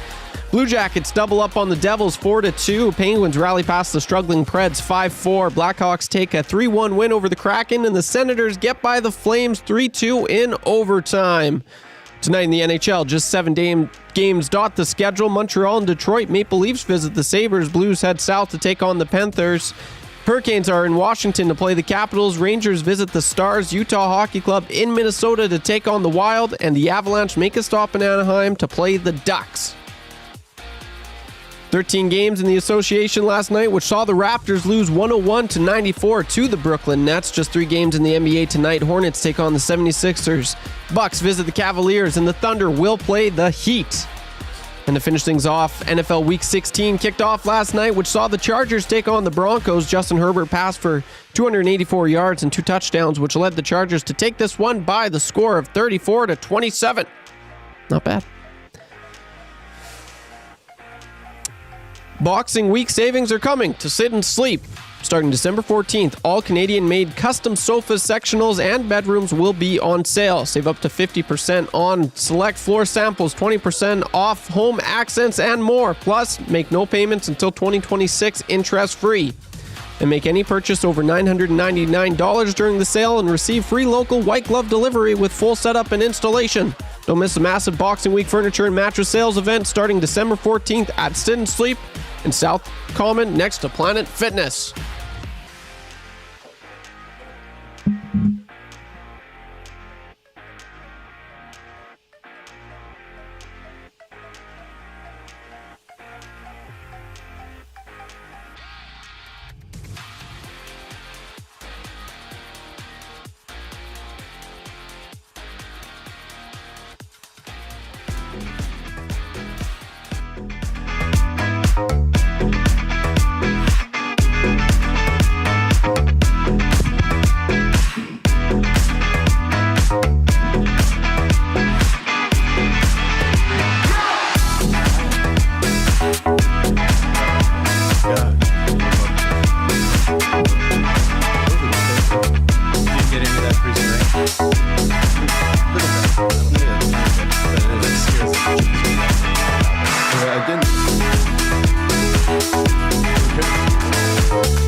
The Nielson Show. Matt Iwanyk, Will Fraser, YouTube Trev with you here on Edmonton Sports Talk. Your clear choice for Edmonton Sports on TuneIn, iHeartRadio, YouTube, EdmontonSportsTalk.com, as well as wherever you can get your podcasts. Coming up 9 o'clock, we got the EST Hangout. It's myself, it's Jay, it's Tommy. We've got Lock Shop today, Oil Stream, EST Afternoons, Reed Wilkins Show. That's all still to come, as you would expect, right here on Edmonton Sports Talk. But right now, it's time for Sobeys and Safeway Beer of the Week. This week, we got Two Pillars Brewery out of Calgary, and we got Boaz, who is joining us here and making the drive all the way up from Calgary this morning. So thank you very much for coming all the way up here to Edmonton. Oh, thanks for having me. Thank you. So tell us, Two Pillars Brewery, how did you guys get started? And then tell us a little bit about you guys. So we started brewing, home brewing, and then we brew this beer called Golden Strong. It's a Belgian style, and it's a strong beer. So now our version is 8.6%. Oh. So we tried that. We tried that when we were home brewing. Once we tasted that beer, we just got hooked to it. Yeah. So then we keep perfecting the recipe. It's almost a barley wine at that strength. It's just almost, yeah. But the Belgian yeast actually makes very good strong beer. So it makes it easy to drink without waiting and aging for a long time. Right. It was still nice and smooth. Delicious. Yeah, fantastic. Yeah, so we started with the Golden Strong, and then we expanded to the Dark Strong. Of course, we brought today here, and the wit is always a nice summer citrusy beer, and the pale ale is a Belgian pale ale that we try from. It's kind of our version of some other Belgian pale ale. Okay, and also our Belgian blonde. Okay, well, yeah, So I'm hearing a lot of Belgian. You're a fan of the style. Is it just once you understand that yeast, it's hard to go away from it? Yeah, Belgian yeast do some really crazy things, and sometimes we have done things that are actually out of the specs that is recommended. Well, you're not in Belgium, so you're allowed to do whatever you want. Right. Yeah. And it's funny, with Belgian beer, they like to do whatever tastes good is good. So they do what they want to. So it's not really a set style, I would say. Okay. Yeah, they do come up with many different things. Yeah. Kind of gives you freedom of creativity, all that sort of stuff. Yeah. That's kind of how they do it, especially with the strong ale and the pale ale and things like that. Yeah. Yeah. Which is kind of the opposite of like a Kolsch, where there's way more rules and sort of guidelines, right? Yeah. That's right. Yeah. So they don't have a much like set rules to do things. They just want to make things taste good, basically. Yeah. So what are the two pillars? Is that you? Because I know you have a partner in this, in Jacob. Are you guys the two pillars, or what's behind the name Two Pillars? So Two Pillars is actually there are two pillars in a bit of a history, right? Two pillars is in Solomon's palace. There are two decorated pillars. One is called Boaz, and the other one called Jacob. And so when I read that, and I told Jacob, he just said, "Oh, perfect! It's close enough." And then so we found the two pillars. Two pillars. What Two Pillars means to us is food and beer. Okay. Fruit and drinks, I would say. So we serve other drinks as well at the tap room. So we started the tap room as more for people to gather and connect. So everyone connects to food and drink. So growing up in church environment. Yeah. Also, when we go to church, when everyone gathers, there's always food and drink. So that's what kind of brought us together, Jacob and I, and we always very adventurous with our food and, of course, adventurous with our beer as well. Right. Yeah. That's fantastic. Where is the brewery in Calgary? The brewery is very close to Calgary downtown, just north of Calgary downtown, between 8th and 9th, right on Center Street. Okay. Yeah. Yeah, the Center Street stuff. That I know a lot of people love that better than what we have here in Edmonton. Yeah. I get confused by it. Yeah. The quadrants. The quadrants drives me crazy. You're right. Yeah. Okay. I never know if I'm southeast or northeast or no, it's too much math. But that's my problem, not the cities. Now, I'm just on your website and it says you and Jacob both immigrated to Canada from different cultures. right. How much influence from where you guys have come from has gone into what you guys have done, if at all? Yeah, so I'm from Hong Kong about a long time ago, like since 96.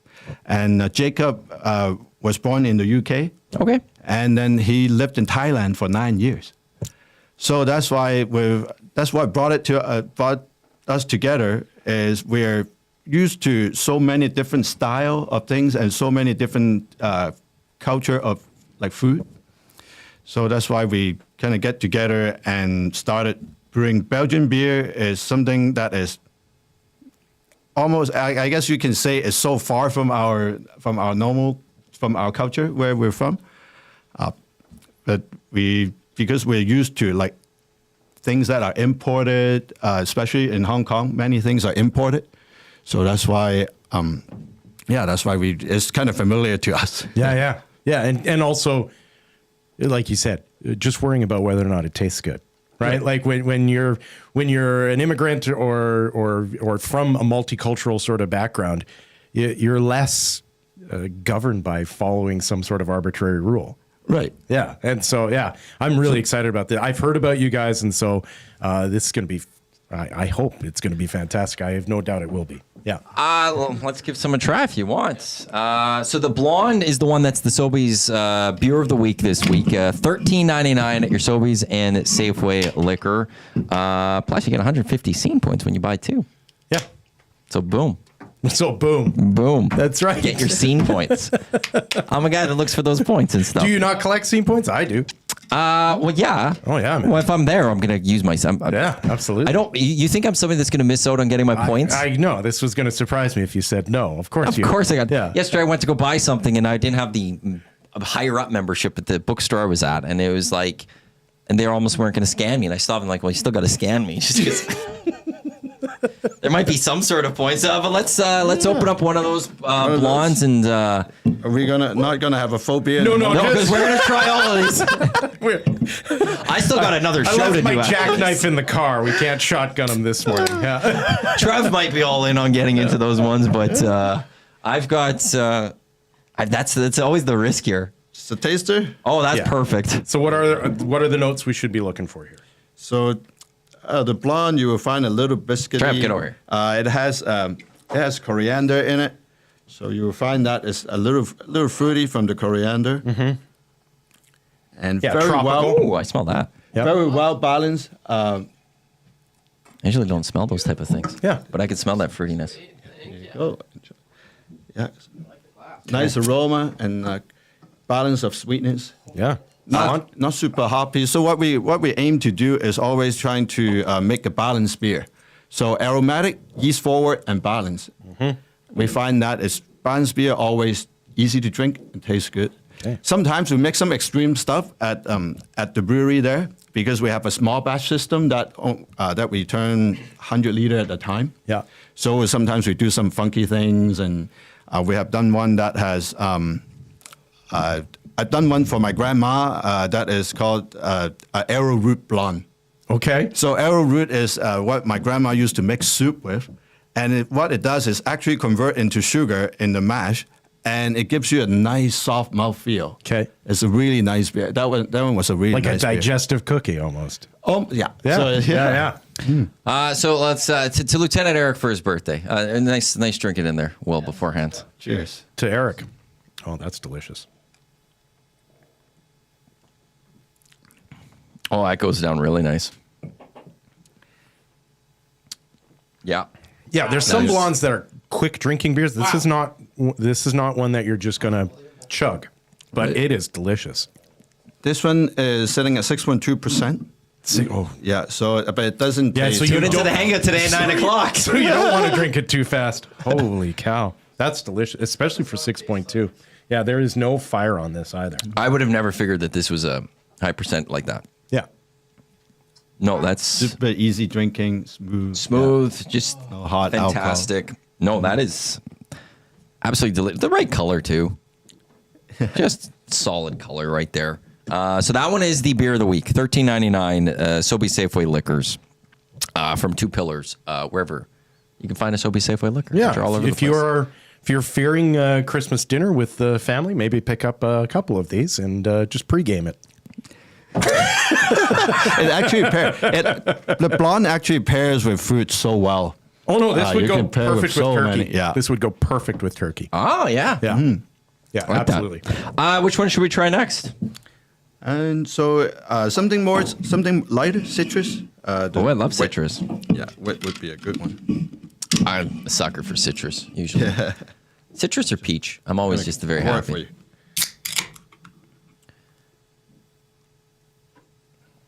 And then these beautiful leather coasters. You do notice the 6.2 in that it fills you up. Gotta walk over here, Trev.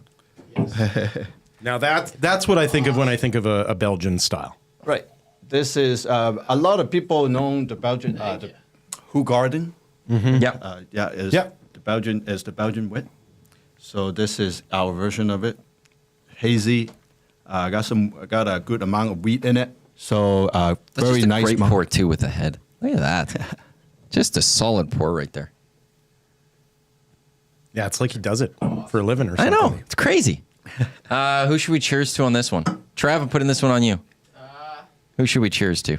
Cheers to all the nasties, and we're going to get 11,000 subs there. There we go. To 11,000. Let's get to it. We're going to do the preemptive 11,000 right there. To 11,000. While you guys take that first sip, I'm just going to update where we're at with this subs. 10,717. We want to get to 11, so Dusty eats that pickled Cheers. herring. Oh, I like that. Usually, like you mentioned a Hoegaarden or like a Blue Moon, they're kind of banana forward. This is not. This is, I don't know, almost like nectarine. Wow. I know, Trev. We have a little orange. We added orange peel to it. Yeah. Yeah. So orange peel kind of boosts that orange, and That's then the great taste of that. Like you really taste that, the fruitiness of that. Yeah, like if you've had it's great, like Belgian style before, like a Hoegaarden, and you're kind of like, I don't love banana. That's not what this is. This is, but it's still that real fruit forward sort of taste. Yeah, that's delicious. right. Yeah, absolutely incredible. Personally, I even like it better on tap. So at the everyone does, man. Yeah, absolutely. But that's worth the price of admission.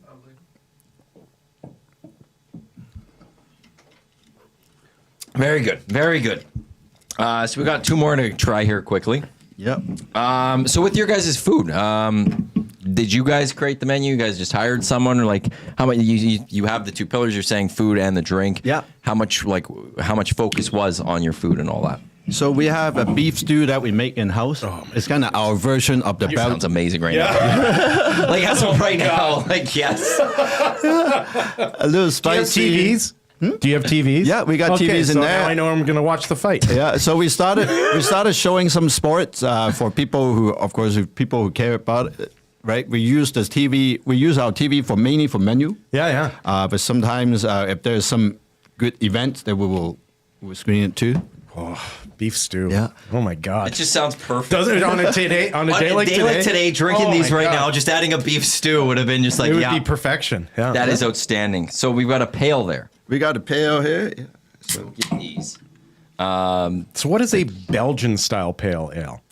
So Belgian style pale, you will find that this one has a bit banana forward. Okay. Because from the yeast itself, it's more yeast forward with a little balance of hops. So it's not. It's not overly hoppy. It's not like a West Coast. That's right. Okay. So it's not, the flavor is from the malt and the yeast itself, not from the hops. Okay. So there is some from the hops too, of course. Because I have a lot of sympathy for people who are constantly confused by what an IPA is. Right. Right. Like because it's a million different things. Right, that when the craft revolution sort of took place, it was kind of being led by a lot of West Coast IPA. Yeah, and so if that was your introduction to craft brewing, you were kind of like, well, this is making me pucker my face in on itself. I don't know if I like IPA, but IPA can be anything, can it? Right. So there are different nowadays, even with West Coast IPA, a lot of people make it more to kind of balance out the bitterness, so it makes it a bit fruity and easy drinking as well. Yeah. So it's very it's actually that's how I started. I did start drinking with the craft beer. The beer that stand out the most is the West Coast IPA. Yeah. So I always love to go back sometimes with a West Coast IPA as well. So, but the Belgian stuff is still it's still my style. Cheers to Fury Usyk 2 tomorrow. That's right. Let's watch a great to boxing heavyweight match boxing. tomorrow. Yeah. Nice. I found a little banana for it. A little. It's so much banana. I love it. Yep. That goes down very nicely. Yeah, that's banana bread. That's what that is. Yeah, it's nice malty. Yeah. With a little caramel. A little bready and the banana, it's... Maybe Jason Strudwick will actually like banana bread for once. Yeah. He has a thing against banana bread. Struddy. So he's the one. There's always got to be that one guy. That's weird. It's like he's never had good banana bread or something in his life. I've never had bad banana bread. He apparently has because he hates banana bread, and he won't talk he's talking about you can't add anything to it because then it's not banana bread. Because he doesn't have butter in the house. No, he's saying then it's not banana bread, but he's saying just straight plain banana bread. No one likes it. And it's just like, no, heat it up. Heat it up and it's perfect. Yeah, that's right. Don't overcook it. Don't over bake it and make it dry. Yeah. So maybe Struddy will start liking banana bread once he has this one.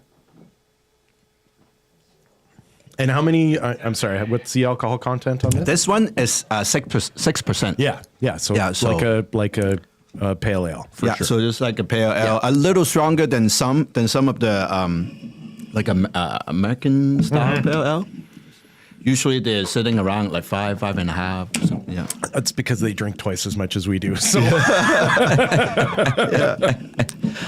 we are with Boaz. He's from Two Pillars Brewery out in Calgary. So if you're in the Calgary area, heading to the Calgary area, be sure to check them out for their food and their drinks. And then the blonde, $13.99. It is the Sobeys Safeway beer of the week this week. I'm just going to quickly finish this one here, and then we'll try that last one, which is a dark. Our dark strong. So dark strong, there's golden strong and there's the dark strong. And the dark strong has some Belgian. We brew that with some Belgian candy syrup in it. Okay. And so it also gives it the color, more of that color as well. So as you give it a try, this is sitting at 8.9%. So as holy donkey. When it comes to the pale, YouTube Trev in the Nasty Chat, who's also just sitting over there, that last one might be one of the best beers I've ever had. Yeah, 5 out delicious, of 5. right? Yeah. That was so good. I'm definitely going to have some of this after the show. Well, so and I'll buy some later as well. Yeah, I think you know where you're taking the aunt and uncle on the 23rd. Hey? Yeah, that's exactly right. Yeah, good place. Look at that. Bonnie doing Ron, the hangout will be a hungover event. So a dark strong. The other two are there. Don't worry. Jay and Tommy is this are here. a porter or a stout? This is dark strong as a Belgian style on its own. So it's all almost, on its own. Okay. It's like a different approach of a dark beer. So like a dunkel or.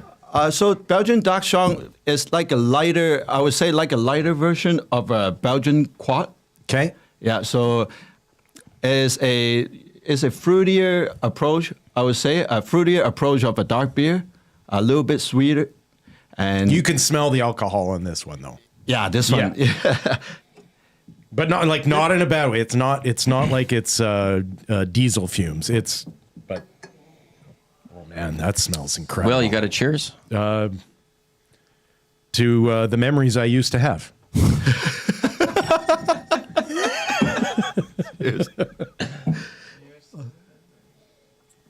So you find a banana, almost a little chocolate. Dangerous. It's cherry. You have this with your beef stew, and you're not leaving your tap room. There's just a nice cold night. Crack one of these open around a fire or something. Yeah, if you have to wrap some Christmas presents on Christmas Eve, this is the accompaniment, isn't it? Yes. Because after you drink 4 of these, you're going to bed. Well, there's that. But it's just such a warming drink. I love that. I've also really got into the darks and stuff. Every Christmas, I will have a special bottle of dark strong or quad that I have it beside my fireplace, and that just makes sense. Yeah, you're painting the perfect picture. It's good. Oh, It's like perfect Christmas. It even smells like Christmas. Like there's a bit of a Christmas cakey sort of smell to this. Like, yeah, it's fantastic. It's very much so. We have a note. The tasting note is like a Black Forest cake. Yep. Yeah. I'll have to be careful. Yeah, a little bit of cherry. Actually, I shouldn't say a little bit. A lot of cherry. Yeah. A lot of cherry. That dark chocolate. Yeah, that's fantastic. Cherry, banana, chocolate. Yeah. A great combo. Yeah. For more information, twopillars.ca is the website. Once again, they were out in Calgary. The direct address is 910 Center Street North. Two Pillars Brewery. It is the Sobeys Safeway Liquor Beer of the Week. Boaz, thanks for coming in. Really appreciate this. Absolutely delicious beer. This was worth the wait. Yeah. Yes. Because you said you've heard about them, never had them, but you'll be having them again, I'm assuming. Easily, especially you mentioned how it's better out of tap. It's always better out of tap, but out of a can, this is phenomenal. So congratulations. We do got $50 to Sobeys Safeway Liquor as well. A $50 GC. Text us Beer Me to 780-218-9999. Trev, what we'll do is maybe play the Beer of the Week song again, and then we'll clean up, and then we'll come back with because we got to do the snow report, and we got to get to the wrap for William Huff. But Boaz, really appreciate the time. Thanks for coming in. Absolutely delicious stuff. So thank you for having me. Thank you. I can't wait to get to Calgary and check out the actual tap room. Yeah. Now I have a reason to go to Calgary. Yes. Thank you. Perfect.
This is the Nielson Show. Matt Iwanyk, Will Fraser, just finishing up Beer of the Week over there.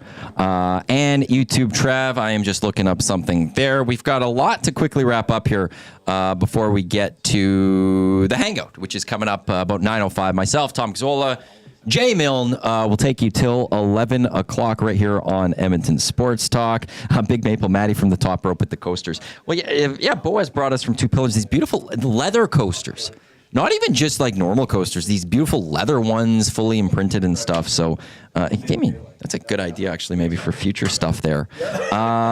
We got to get to the wrap momentarily, but first, we got to do the snow report. I've never done the snow report. I don't want to ruin the snow report. Then let me do it. How? I have it over here. I know, but... Well, okay. I've actually skied the place, so... So I just have to read this. I know. But we need to play the music for the snow report. Okay. Why? I need the music. The guy's... He's he's sad been drinking very strong beer. Give him a break. Okay. Yeah, pretty good. Just crushing some fresh powder. It's... Dusty should have left the other stuff. This works. This works. Yeah, that's does the job for now. The other one. Okay. Balmy, -3 degrees. Oh, they've got the inversion. Yes. Inversion. 2 centimeters of new snow fell last night. 10 centimeters of snow has fallen the past 3 days. 60 centimeters of settled snowpack and a total of 122 centimeters of snowfall so far this season. Yep. The knob quad chair opened yesterday, so now all lifts are operating. That upper bowl is unbelievable. Get out there. Skies are a mix of sun and cloud today. The forecast is calling for more snow on a Saturday night. Boom! There's your Marmot Basin ski report. Guess who I took up on that new knob chair for the first time last year? Jeff Crusher. Crusher!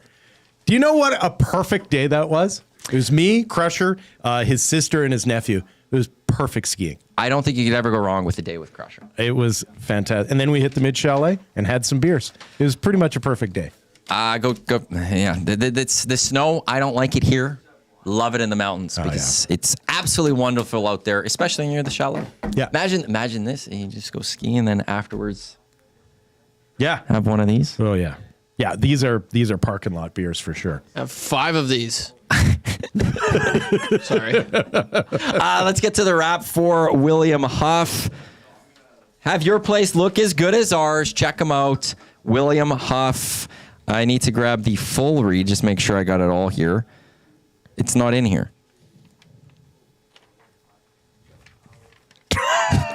Come on, man. It's not in here. Do you want your place to look as good as ours? Yeah, but like contact William Huff. But I today. want to get it's the proper years and stuff, and so now I got to pull it up on my website because why won't they have this? If you one in want the your notes? place to look as good as ours, visit the team at WilliamHuff.com. In business since 1952, so you know they're incredible at what they do. Where'd you get that?